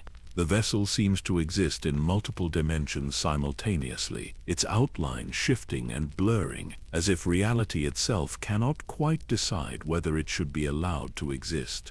Tendrils of darkness extend from its hull toward the planets below, visible not to conventional senses, but to force-sensitive perception. What I witnessed over the following hours defied every assumption I had held about the nature of the Force and its connection to life itself. The planets below did not die in any conventional sense. Their populations simply stopped existing, their life force drawn up through those invisible tendrils to feed the void that commanded the vessel above them. You see through the projection how entire civilizations vanish in moments, their cities standing empty but intact, while their inhabitants are consumed so completely that not even their memories remain in the Force. It is a form of destruction that transcends physical violence, reaching into the very concepts that define existence itself. The aftermath of such feeding sessions left the Ravager itself transformed. The ship would become more solid, more present in normal space, as if the consumed life force temporarily anchored it to reality. But this effect never lasted long. Within days, sometimes hours, the void within its master would reassert itself, and the vessel would begin its inexorable drift back toward non-existence. The projection shows the ship in these various states, sometimes appearing as solid as any conventional starship, other times becoming so translucent that stars are visible through its hull. The crew adapts to these changes with the resignation of beings who have moved beyond conventional concepts of stability or permanence. Command of such a vessel required a form of consciousness that could exist simultaneously in multiple states of being. Nihilus learned to split his attention between the physical bridge where his masked form maintained its vigil and the void spaces where his true essence dwelt. He could issue orders that were obeyed by both technological systems and supernatural forces, creating a synthesis of science and dark mysticism that would have been impossible for any conventional mind to achieve. Master Das deactivates the scarred holocron with a gesture that seems to require tremendous effort. The projection fades, but the sense of wrongness it created continues to linger in the chamber like a stain on reality itself. Thus did the Ravager become more than merely a flagship for the Lord of Hunger.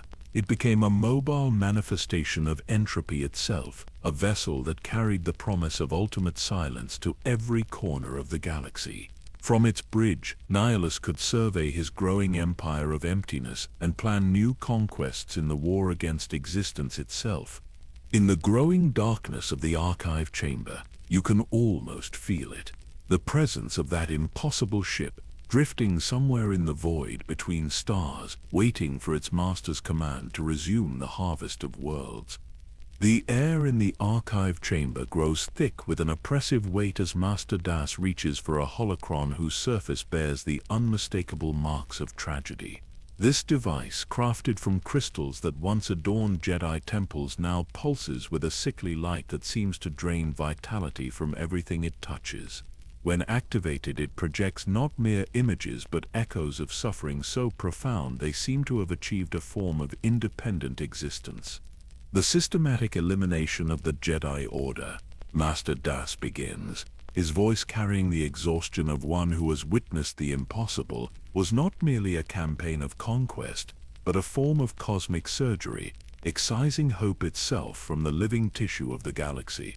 What you are about to witness represents the methodical destruction of 10,000 years of accumulated wisdom, reduced to silence in the space of a few terrible years. The holocron's projection reveals a galaxy-wide map dotted with points of light, each one representing a Jedi who survived the Mandalorian Wars and the early days of the Triumvirate's rise. But as you watch, these lights begin to disappear with increasing frequency, each extinguished point marking not just a death, but the severing of connections that had bound the Force together across countless worlds. Nihilus had evolved his hunting techniques far beyond the crude consumption that marked his early transformation. He now possessed the ability to sense Force-sensitive beings across interstellar distances, their life energy calling to him like beacons in the darkness. No amount of meditation or Force concealment could hide them from a hunger that had learned to taste the very essence of what made them special. You see through the projection how this hunting process unfolds, watching as the Ravager emerges from hyperspace at seemingly random coordinates. But there is nothing random about these appearances. Each location has been chosen with the precision of a surgeon selecting where to make an incision, targeting worlds where even a single surviving Jedi might be sheltering among the civilian population. The terror this created among the surviving Jedi cannot be overstated. Masters who had faced down Sith armies and survived the horrors of galactic war found themselves paralyzed by the knowledge that their very existence endangered everyone around them. Many chose exile on barren worlds, where their inevitable discovery would not result in collateral casualties, while others attempted to sever their connection to the Force entirely rather than serve as bait for the Lord of Hunger. The projection shows these desperate measures, revealing Jedi hideouts on airless moons and in the hearts of dangerous nebulae. But even these precautions prove insufficient. The void that drives Nihilus transcends conventional concepts of distance or concealment, reaching across the galaxy to touch minds that shine with the particular frequency of Force sensitivity. One of the most devastating of these hunts occurred on Qatar, a world populated by the Mariluka species, whose natural foresight made them particularly appealing to Nihilus's transformed appetites. The planet had been chosen by the surviving Jedi Council as a gathering place for a secret conclave, a desperate attempt to coordinate resistance against the Triumvirate's seemingly unstoppable advance. Master Das manipulates the holocron, focusing its projection on a world of elegant spires and crystalline architecture. Qatar appears as a jewel among worlds, its cities designed by beings whose force sensitivity allowed them to perceive beauty in ways that other species could only imagine. It is a civilization built on the foundation of harmony between technology and mysticism, matter and energy. Nearly 100 Jedi Masters and Knights gathered on Qatar for what would become the final formal assembly of their order. They came from across the galaxy, each one carrying the weight of their own survival guilt, their own knowledge of worlds that had fallen while they escaped to fight another day. The Force itself seemed to sing with the resonance of so many powerful presences gathered in one location. The projection reveals these gatherings with heartbreaking poignancy. You see masters who had trained for centuries sharing their final wisdom with knights barely out of their Padawan trials, while younglings who should have been learning basic lightsaber forms instead receive crash courses in the arts of concealment and survival. It is the death throes of an institution that had endured for millennia. But the very power that made this gathering possible also made it inevitable that Nihilus would find them. The combined force presence of so many Jedi created a resonance that could be detected from across the galaxy, a beacon of life energy that called to the void with irresistible appeal. The Ravager changed course within hours of the conclave's beginning, drawn by hunger to the greatest feast in its master's experience. You watch with growing dread as the impossible ship emerges from hyperspace at the edge of the Qatar system.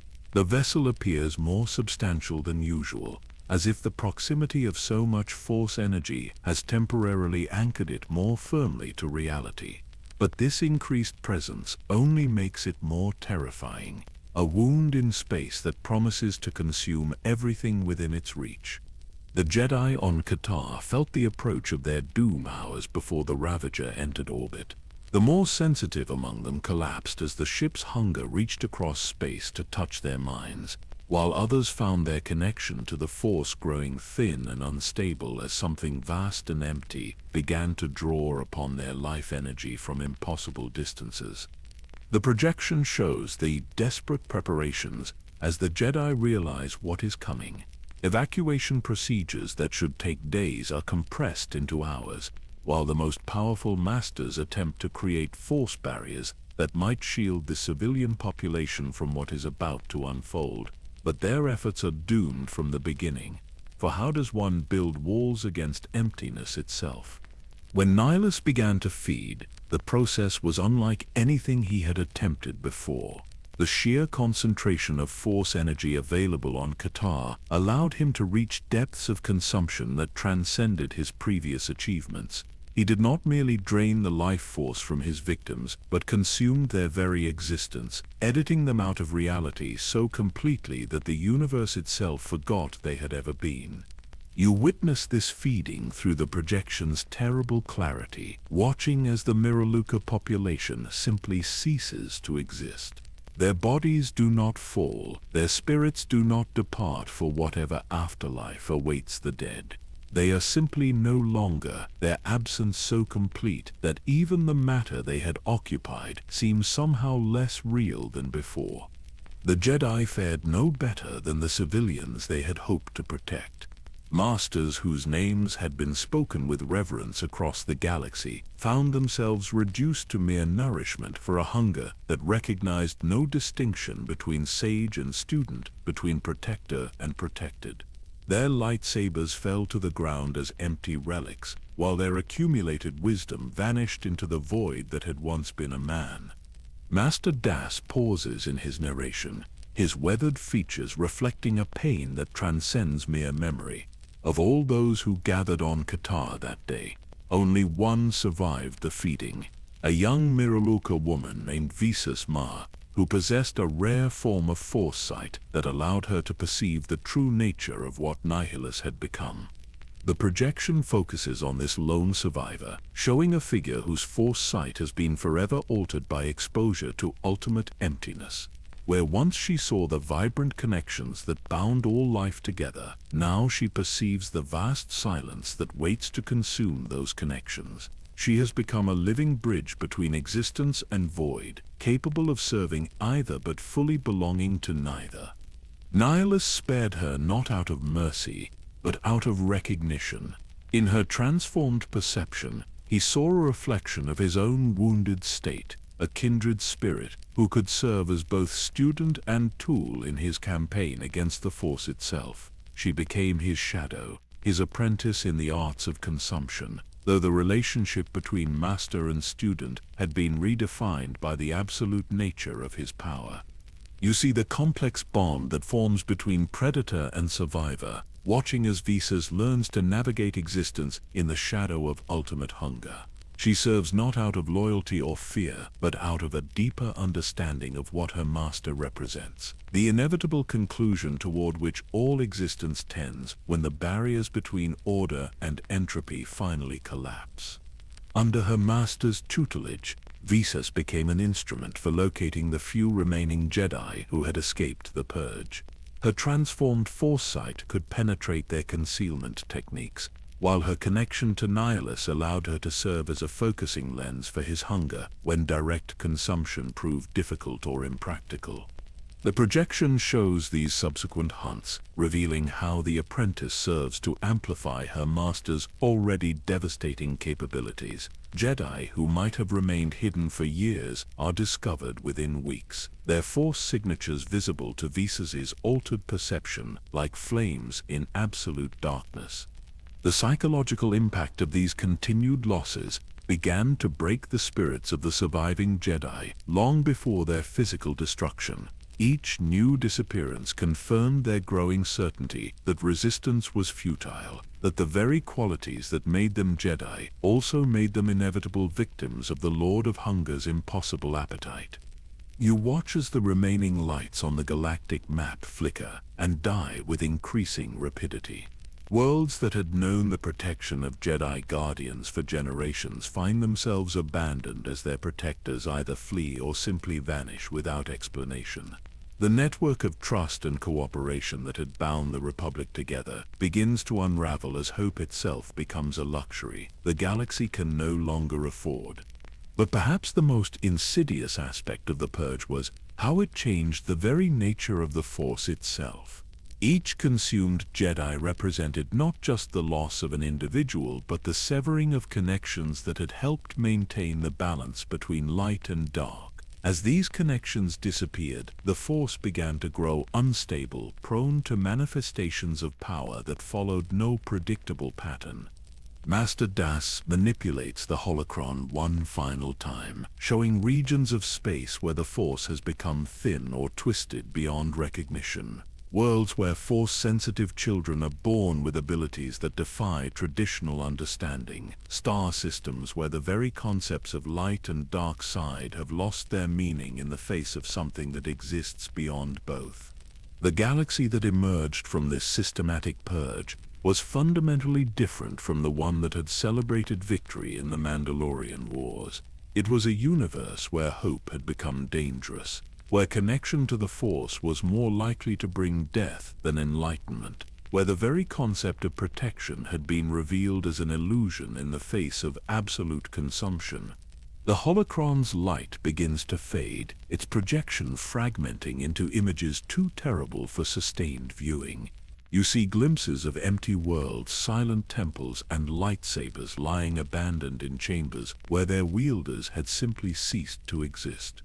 Thus did the Jedi Order, which had endured for 10 millennia through wars, plagues, and the rise and fall of countless civilizations, find itself reduced to a handful of scattered survivors hiding in the dark corners of a galaxy that had forgotten how to hope. The purge was nearly complete, the silence almost absolute. Master Das deactivates the tragic holocron with hands that tremble from more than age. The chamber falls into a darkness that feels somehow different from before, emptier and more complete. And yet, even in this ultimate night, even as the Force itself seemed to be dying, there remained one final variable that neither Nihilus nor his fellow triumvirs had accounted for. Somewhere in the outer rim, a wound similar to their own was stirring, preparing to return to a galaxy that had forgotten the very possibility of redemption. In the growing silence of the archive chamber, you can feel it approaching.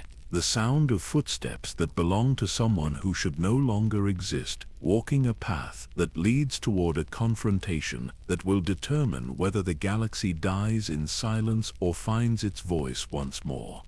The archive chamber grows colder as Master Das activates a holocron whose crystalline structure bears the distinctive spiral patterns of Sith alchemy. This device pulses with an inner light that seems to shift between crimson and violet, creating shadows that move independently of any visible source. When it springs to life, the projection it creates shows not a single location but multiple realities layered upon each other like transparent sheets of truth and deception. Betrayal, Master Das intones, his voice heavy with the weight of ancient prophecy, is perhaps the purest expression of the Sith philosophy.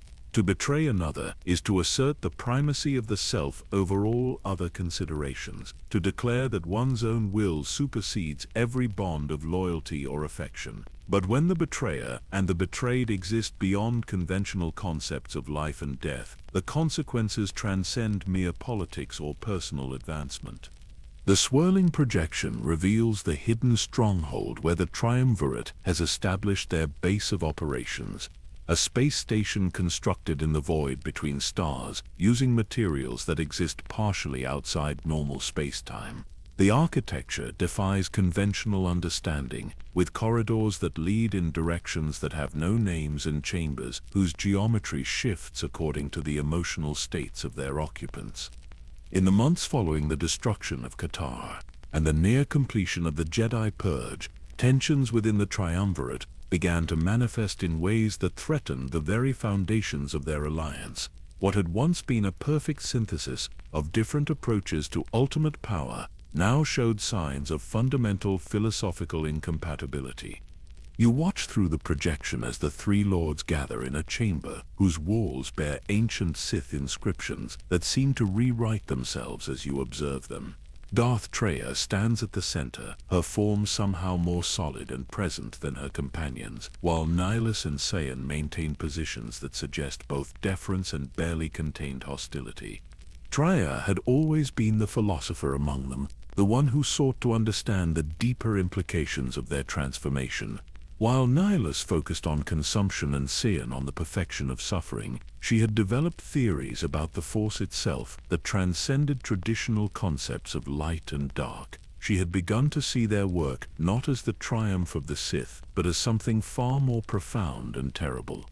Master Das manipulates the holocron, focusing the projection on Traya's face as she speaks to her companions. Her words carry weight that seems to bend space around them, each syllable pregnant with meanings that exist on multiple levels of reality simultaneously. She proposed to them that their ultimate goal should be the complete destruction of the Force itself, the severing of the connection between consciousness and cosmic energy that had shaped galactic civilization for millennia. In her vision, they would not rule the galaxy but liberate it from the tyranny of an energy field that forced sentient beings into eternal conflict between artificial concepts of good and evil. The projection shows the reactions of her companions to this radical proposal. Bolzian's broken form radiates confusion and anger, his simple understanding of power and domination challenged by concepts that exist beyond his comprehension. Nihilus remains motionless behind his mask, but the void around him seems to pulse with something that might be uncertainty, or perhaps hunger for an even greater meal than he had previously imagined. But Traya's vision required sacrifices that her companions were not prepared to make.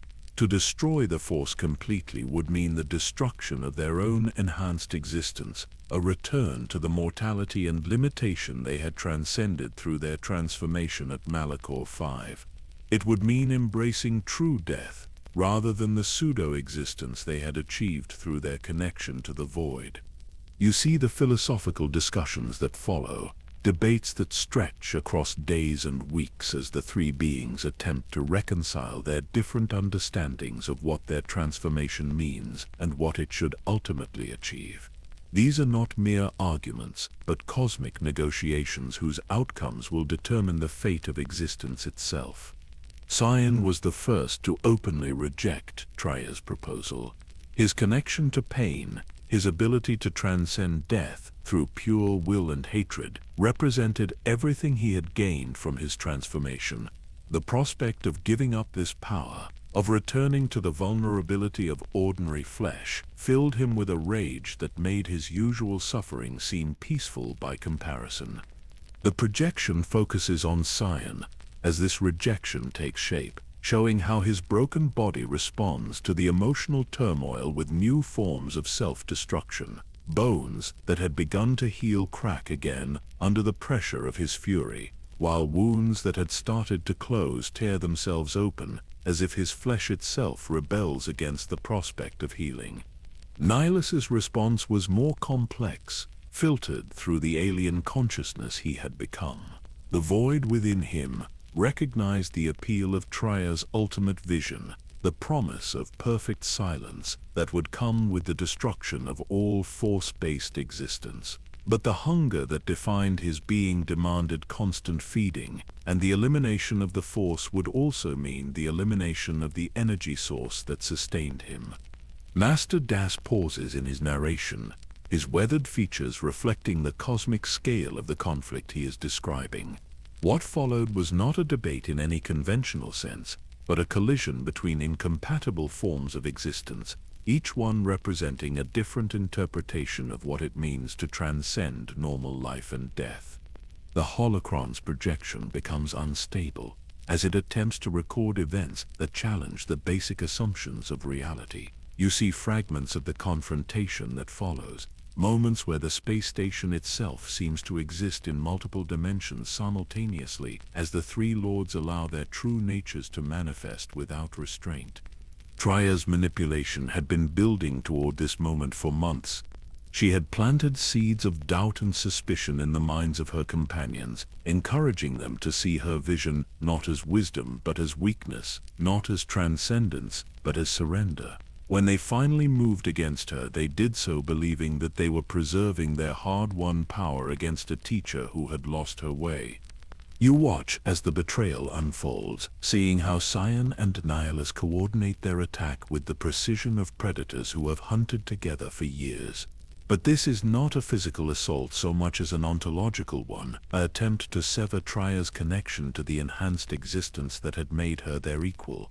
The process of stripping away her power required techniques that had never been attempted in galactic history. They could not simply kill her, for she had transcended conventional death just as they had. Instead, they had to unweave the very fabric of her transformation, reducing her from a being of cosmic significance to something approaching ordinary mortality. The projection shows this terrible procedure in fragments, images too complex for sustained viewing. You see Tria's form growing less substantial as her companions drain away the dark side energy that had sustained her enhanced existence, while her consciousness is forced back into the limitations of normal space-time. But even as they cast her down, even as they severed her connection to the void that had empowered her, Tria's final words carried the weight of prophecy.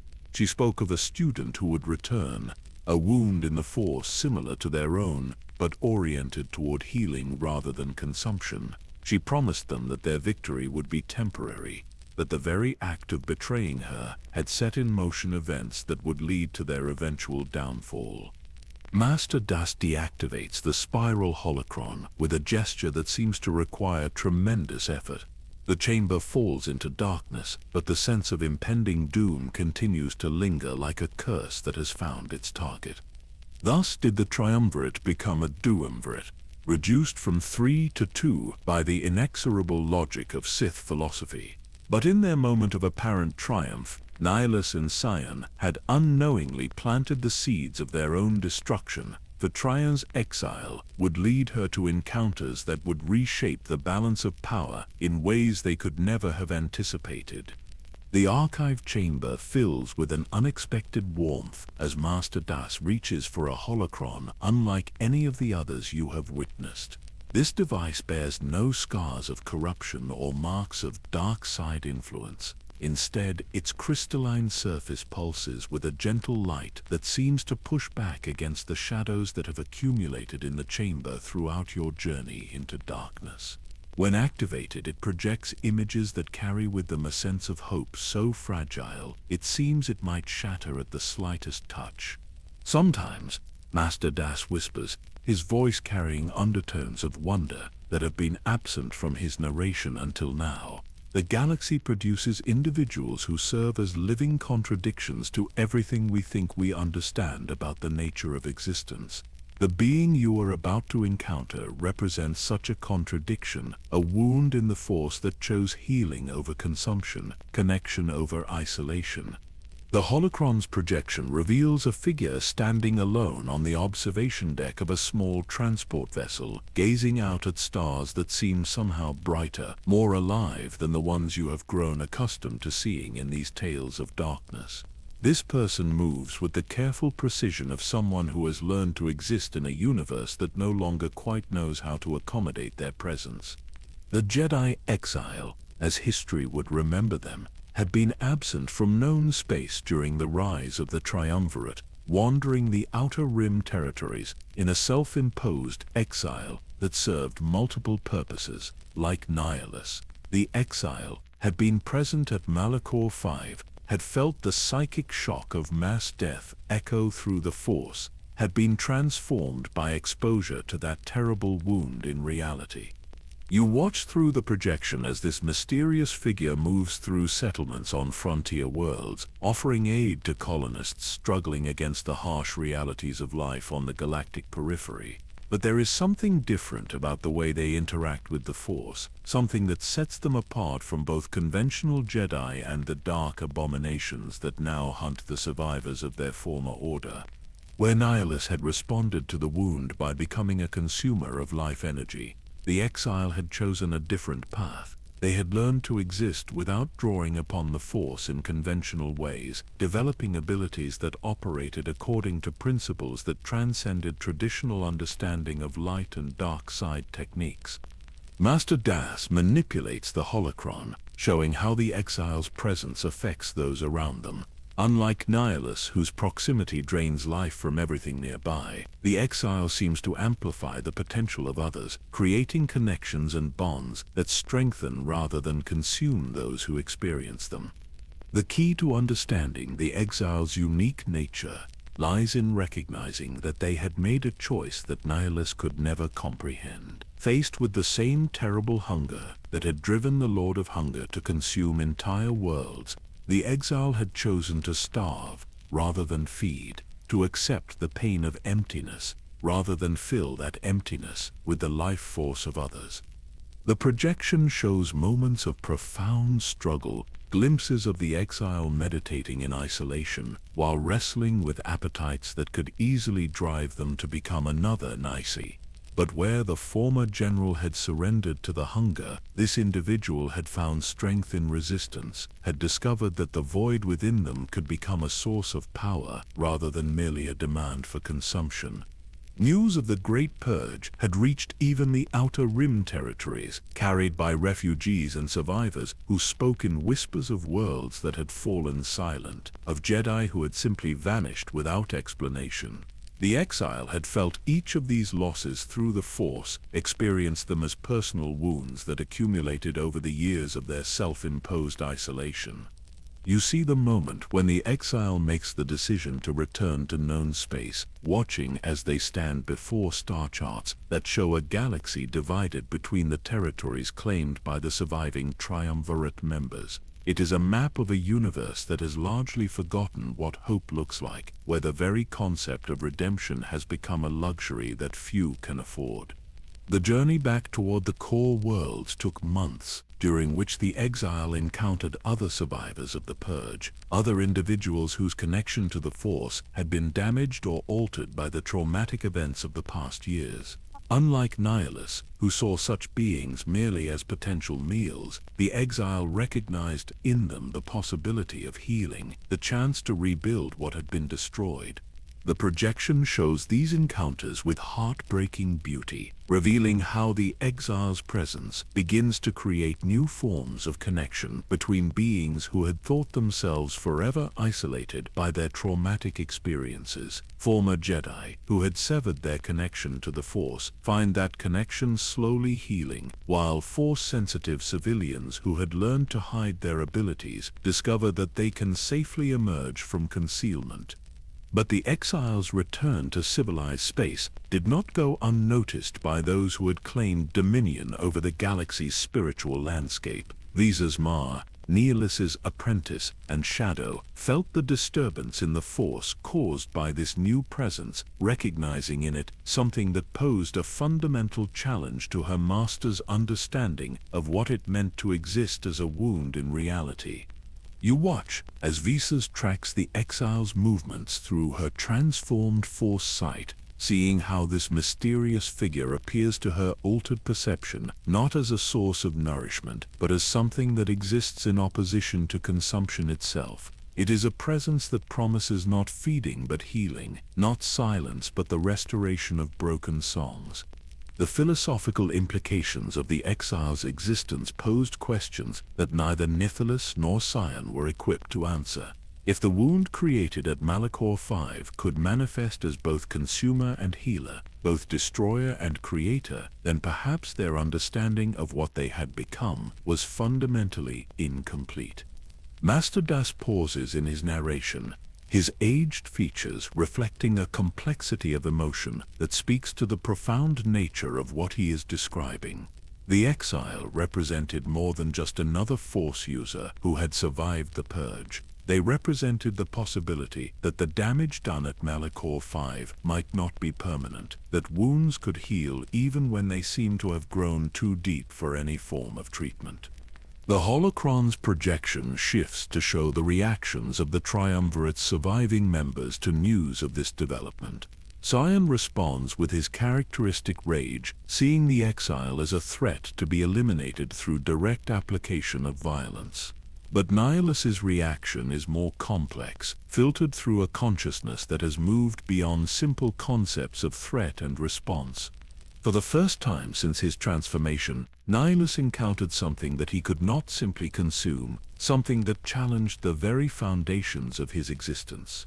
The exile's presence in the galaxy created ripples in the Force that seemed to actively resist his attempts at drainage, suggesting possibilities that his void-touched consciousness found both fascinating and deeply disturbing. The projection shows the Lord of Hunger in his meditation chamber aboard the Ravager, his masked form motionless as he contemplates this new variable in the cosmic equation he had thought he understood. For something that exists primarily as hunger, the prospect of encountering that which cannot be consumed represents a challenge to the very core of its being. As reports continued to reach him of the exile's movements through the galaxy, of the hope their presence seemed to inspire in those who had given up all expectation of redemption, Nihilus began to develop what could only be described as an obsession. Here, finally, was a meal worthy of his ultimate attention, a consumption that might finally satisfy the void that had gnawed at him since Malachor V. Master Das deactivates the gentle holocron, but its light seems to linger in the chamber longer than it should, as if hope itself has found a foothold in the darkness that has dominated your journey through this tale. The stage was set for a confrontation that would transcend mere conflict between individuals. It would be a battle between different interpretations of what it means to be wounded, different choices about how to respond to the kind of trauma that reshapes the very foundations of existence. The archive chamber trembles with anticipation as Master Das activates a holocron whose surface bears the distinctive markings of inevitability itself. This device seems to exist in multiple temporal states simultaneously, showing events that have already occurred while suggesting outcomes that remain perpetually on the verge of manifestation. When it springs to life, the projection creates a sense of momentum so powerful that you feel yourself being drawn into the narrative as if it were a gravitational field from which escape has become impossible. The hunt for the exile. Master Das intones, his voice carrying the cadence of approaching destiny, represented more than merely another feeding opportunity for the Lord of Hunger. It had become an existential necessity, a confrontation that would determine whether the wound in the Force would continue to spread until it consumed everything, or whether healing remained possible even in the face of ultimate corruption. The holocron's projection reveals the Ravager as it begins its systematic search across multiple star systems, its impossible bulk emerging from hyperspace at coordinates that follow patterns beyond conventional strategic thinking. This is not the random predation that had characterized Nihilus's earlier hunts, but something far more focused, driven by a hunger that has evolved beyond mere appetite into something approaching cosmic purpose. Nihilus had learned to taste the exiles' presence in the Force from across interstellar distances, their unique nature creating ripples in reality that called to him with an intensity that transcended his previous experiences of potential prey. But these same ripples proved difficult to track with precision, for the exile's connection to the Force operated according to principles that existed outside his understanding of consumption and void. You watch through the projection as the Lord of Hunger stands in his meditation chamber, his masked form surrounded by instruments that exist partially in normal space and partially in dimensions that have no names. These devices attempt to triangulate the exile's position through methods that combine advanced technology with dark side techniques that should not be possible. The chase led across dozens of worlds, each one bearing traces of the exile's passage, but never the prize itself. Where the exile had visited, Nihilus found communities that had been subtly transformed, populations whose connection to hope had been mysteriously strengthened. It was as if his quarry left healing in their wake, a direct contradiction to everything he had learned about what it meant to exist as a wound in reality. Master Das manipulates the holocron, showing the trail of restoration that marks the exile's journey through the galaxy. Former soldiers who had lost their will to live after the wars suddenly discover new purpose. Civilians who had resigned themselves to lives of quiet desperation find themselves taking action to improve their circumstances. It is a form of influence that operates through inspiration rather than domination. But the hunt also served to reveal the true extent of the changes that had occurred within Nihilus since his transformation.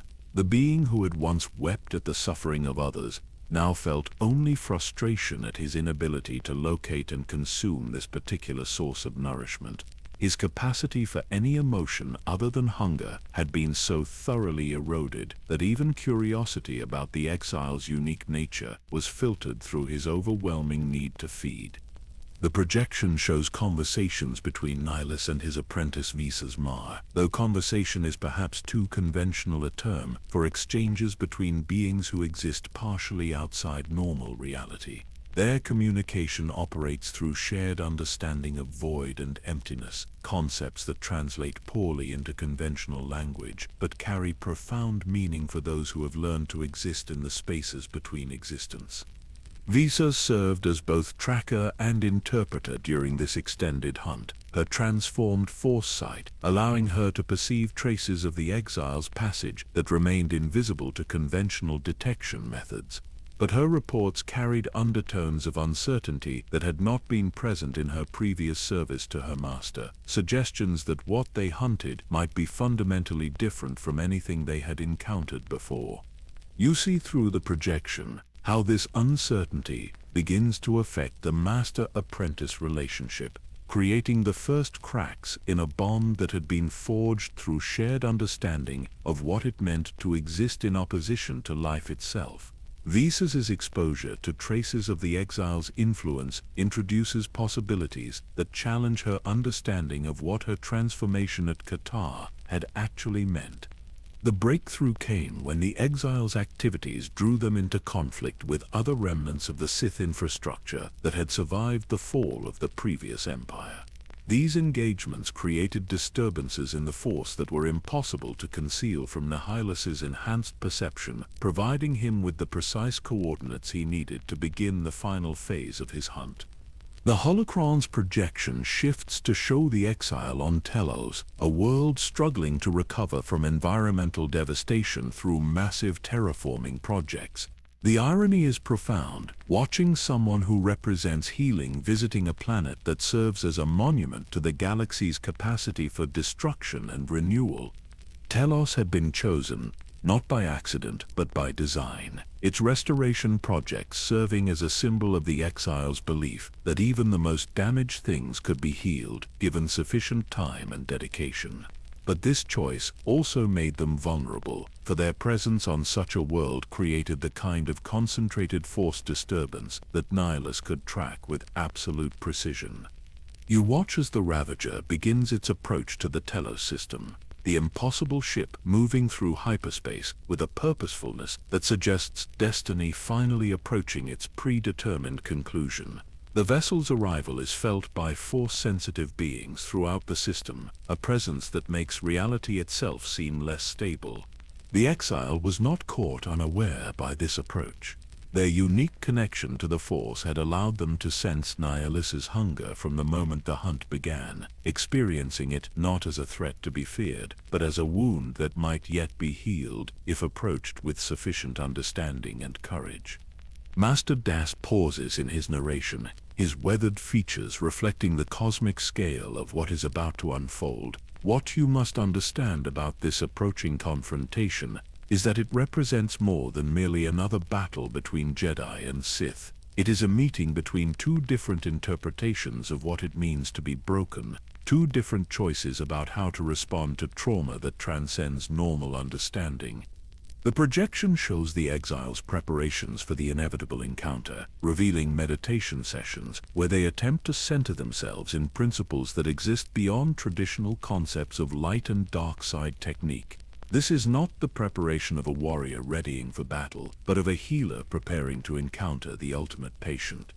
As the Ravager settled into orbit around Telos, its presence immediately began to affect the planet's carefully maintained ecological balance.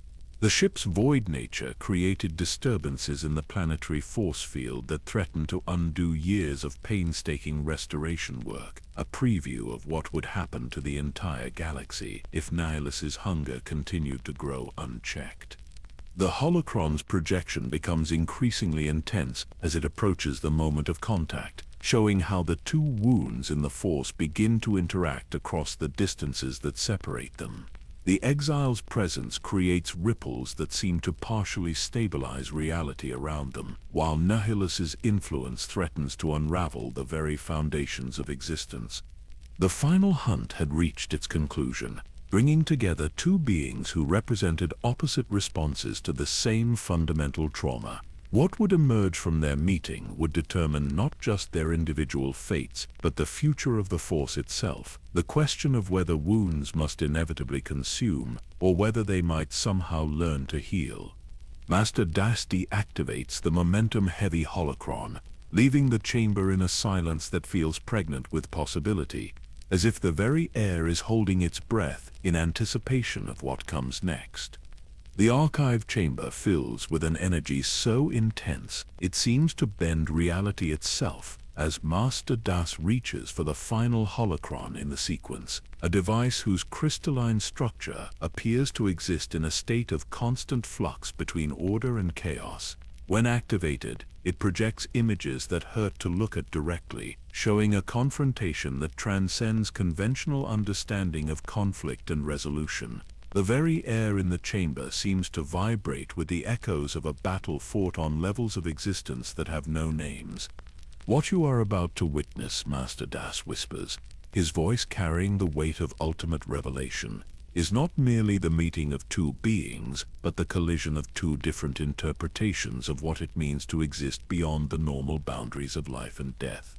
This is the moment when the universe itself held its breath, uncertain whether it would continue to exist or collapse into the perfect silence that one of these combatants represented. The holocron's projection reveals the interior of the Ravager as the exile boards the impossible vessel, their presence immediately creating disturbances in the ship's void-touched architecture. Corridors that had maintained their twisted geometry for years suddenly begin to straighten, while chambers designed to amplify suffering find their oppressive atmospheres lifting as if touched by some force that exists in opposition to despair itself. The exile moved through the ship, not as an invader but as a healer approaching a patient whose condition had progressed beyond all conventional hope of treatment.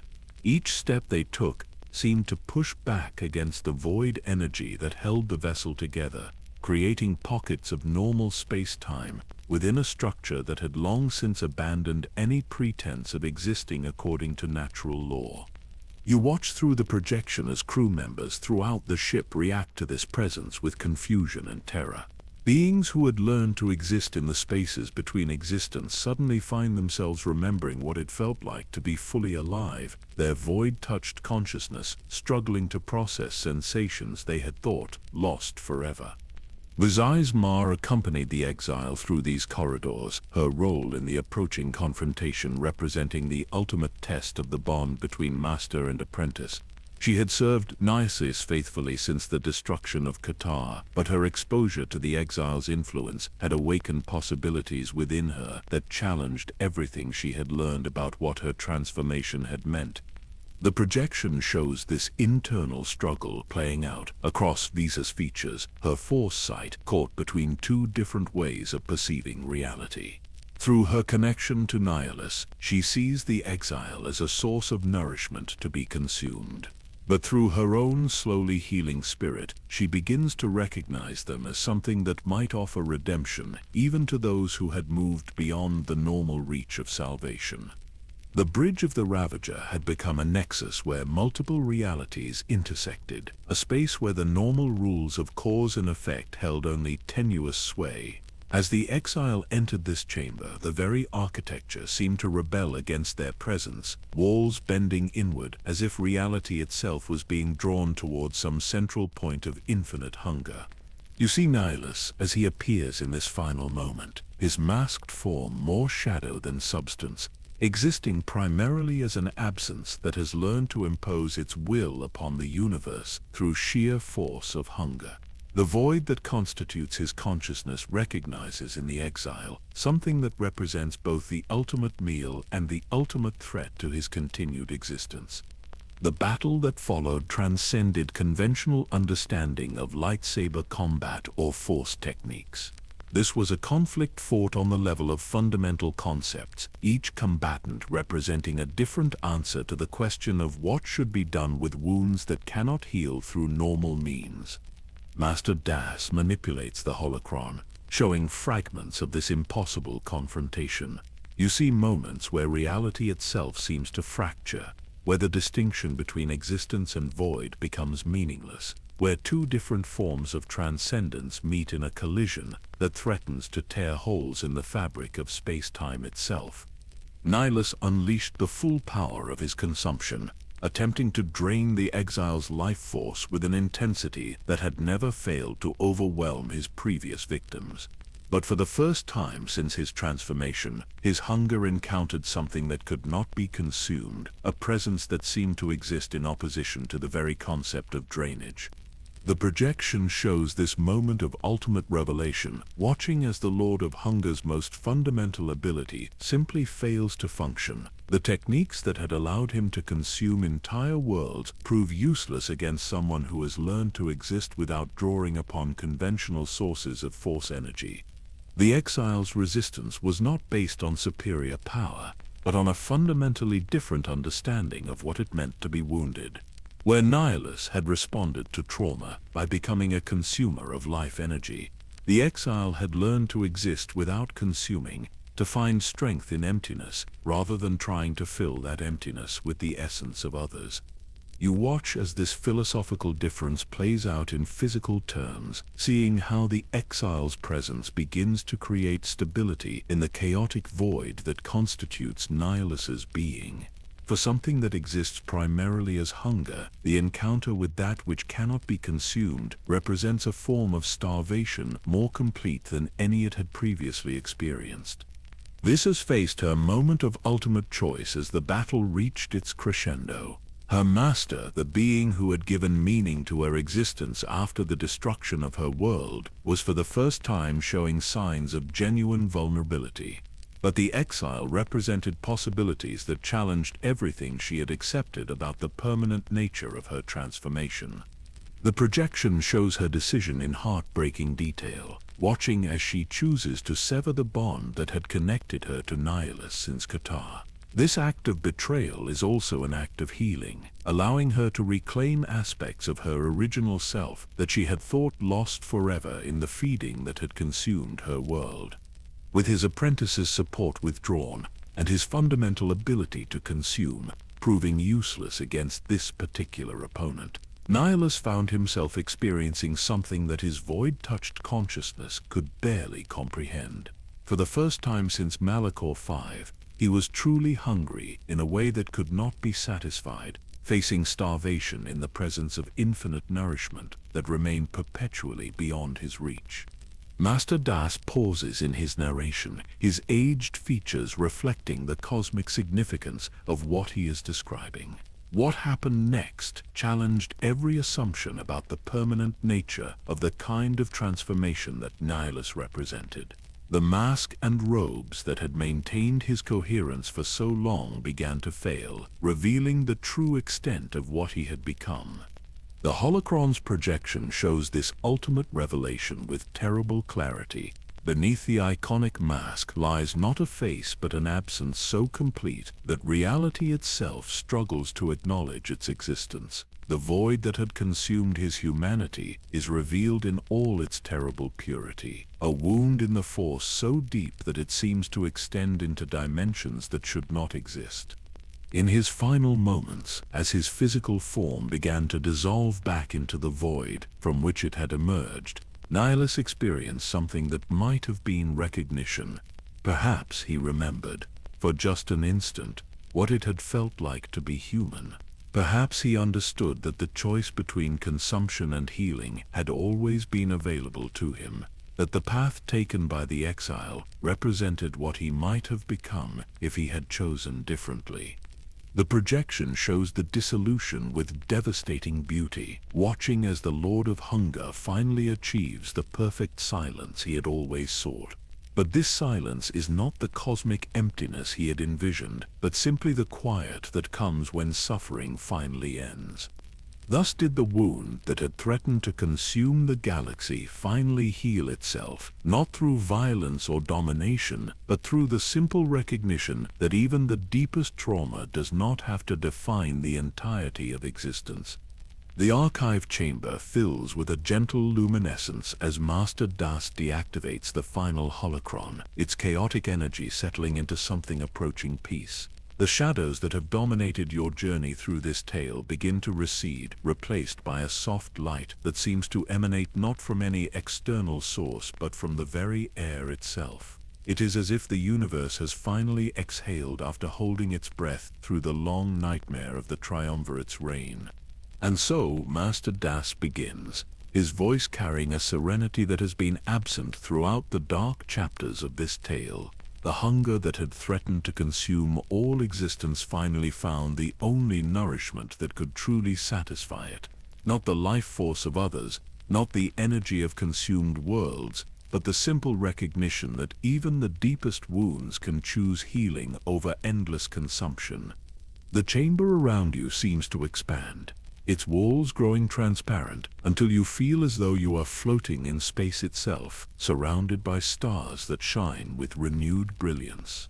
These are not the dim, threatened lights you saw in the projections of the triumvirate's reign, but suns that burn with the confidence of a universe that has remembered how to hope. The dissolution of Darth Nihilus sent ripples through the force that were felt across every inhabited world in the galaxy. On planets where the very concept of force sensitivity had been driven into hiding by years of systematic purges, children were born whose connection to the cosmic energy burned brighter than any seen in generations. The wound in the force had not merely healed but had somehow transformed into a source of renewed vitality. You sense these changes flowing through the galaxy, like a tide of restoration, touching worlds that had stood empty since Nihilus's feeding and bringing them the possibility of new life. The silence that had marked his passage is replaced by the gentle sounds of renewal, the whisper of wind through abandoned cities, the rustle of grass beginning to grow in soil that had been drained of all vitality. The Ravager itself underwent a transformation that defied every principle of engineering and metaphysics. The impossible vessel that had served as a mobile manifestation of entropy began to collapse in on itself, its void-touched architecture finally succumbing to the normal laws of space and time. But this was not the violent destruction of an explosion, but the gentle dissolution of something that had simply decided to stop fighting against the natural order. Master Das gestures, and you can almost see the great ship's final moments, watching as its twisted corridors straighten themselves one last time before fading into the cosmic background radiation.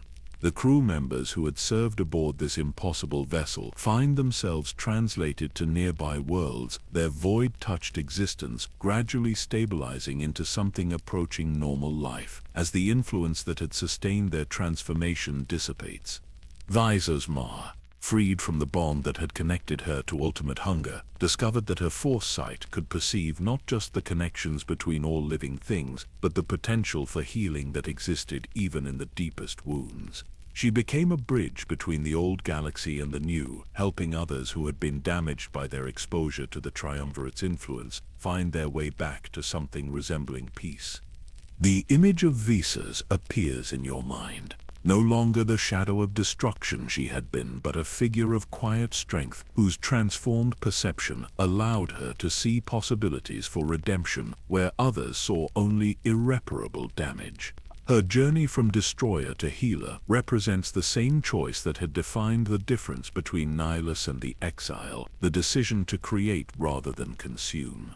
The exile continued their work of restoration, moving through the galaxy not as a conqueror or ruler, but as a gardener tending to a cosmic ecosystem that had been damaged almost beyond repair. Their presence helped to re-establish the connections between worlds that had been severed by the Triumvirate's influence, creating networks of hope and cooperation where once there had been only isolation and fear.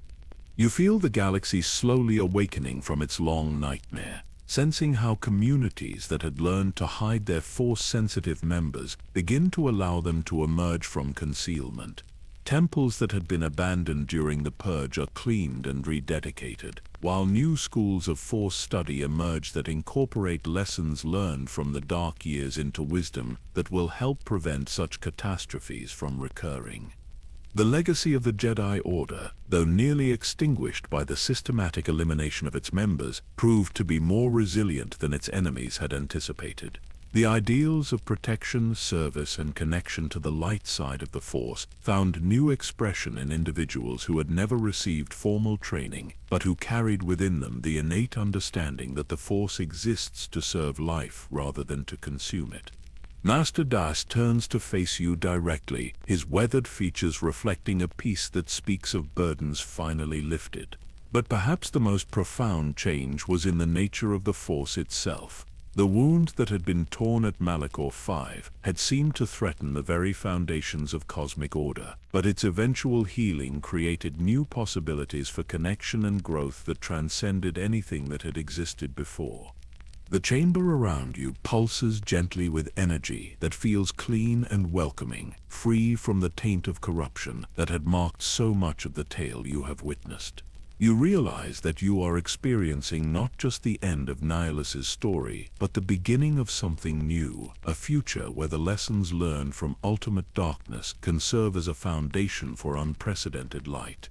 The worlds that had been consumed by the Lord of Hunger did not return to life, for some wounds are too deep for even the most profound healing to completely reverse. But they became something else, cosmic memorials that serve to remind future generations of the price of choosing consumption over connection, destruction over creation. You sense these memorial worlds scattered throughout the galaxy, their empty cities standing as monuments to the billions who had been lost to the ultimate hunger. But even these places of profound loss carry with them a kind of peace, the quiet dignity of sacrifice that has found meaning in preventing others from sharing the same fate. And what of the man who had become the void, the compassionate healer, whose transformation had led to such cosmic destruction? In his final moments, as his consciousness dissolved back into the force from which it had originally sprung, perhaps he found the peace that had eluded him since Malachor V. Perhaps he remembered what it felt like to love rather than hunger, to heal rather than consume. The gentle light in the chamber begins to dim, but this darkness carries no threat or menace. It is the comfortable dimness of approaching sleep, the peaceful conclusion of a tale that has finally found its proper ending. You feel your consciousness settling into a state of perfect calm, the weight of the story's darkness balanced by the lightness of its ultimate resolution. So sleep now, young seeker, in the knowledge that even the deepest wounds can heal, that even the most consuming hunger can find satisfaction in choosing to serve rather than to consume. Dream of stars that shine without fear, of worlds where the force flows freely in service of life and hope, and the endless possibility of new beginnings. Master Das's voice grows soft as starlight, carrying you gently into the peaceful darkness that comes after all stories have been told and all wounds have found their healing. In this quiet space, you can almost hear it, the sound that emptiness makes when it finally learns to sing.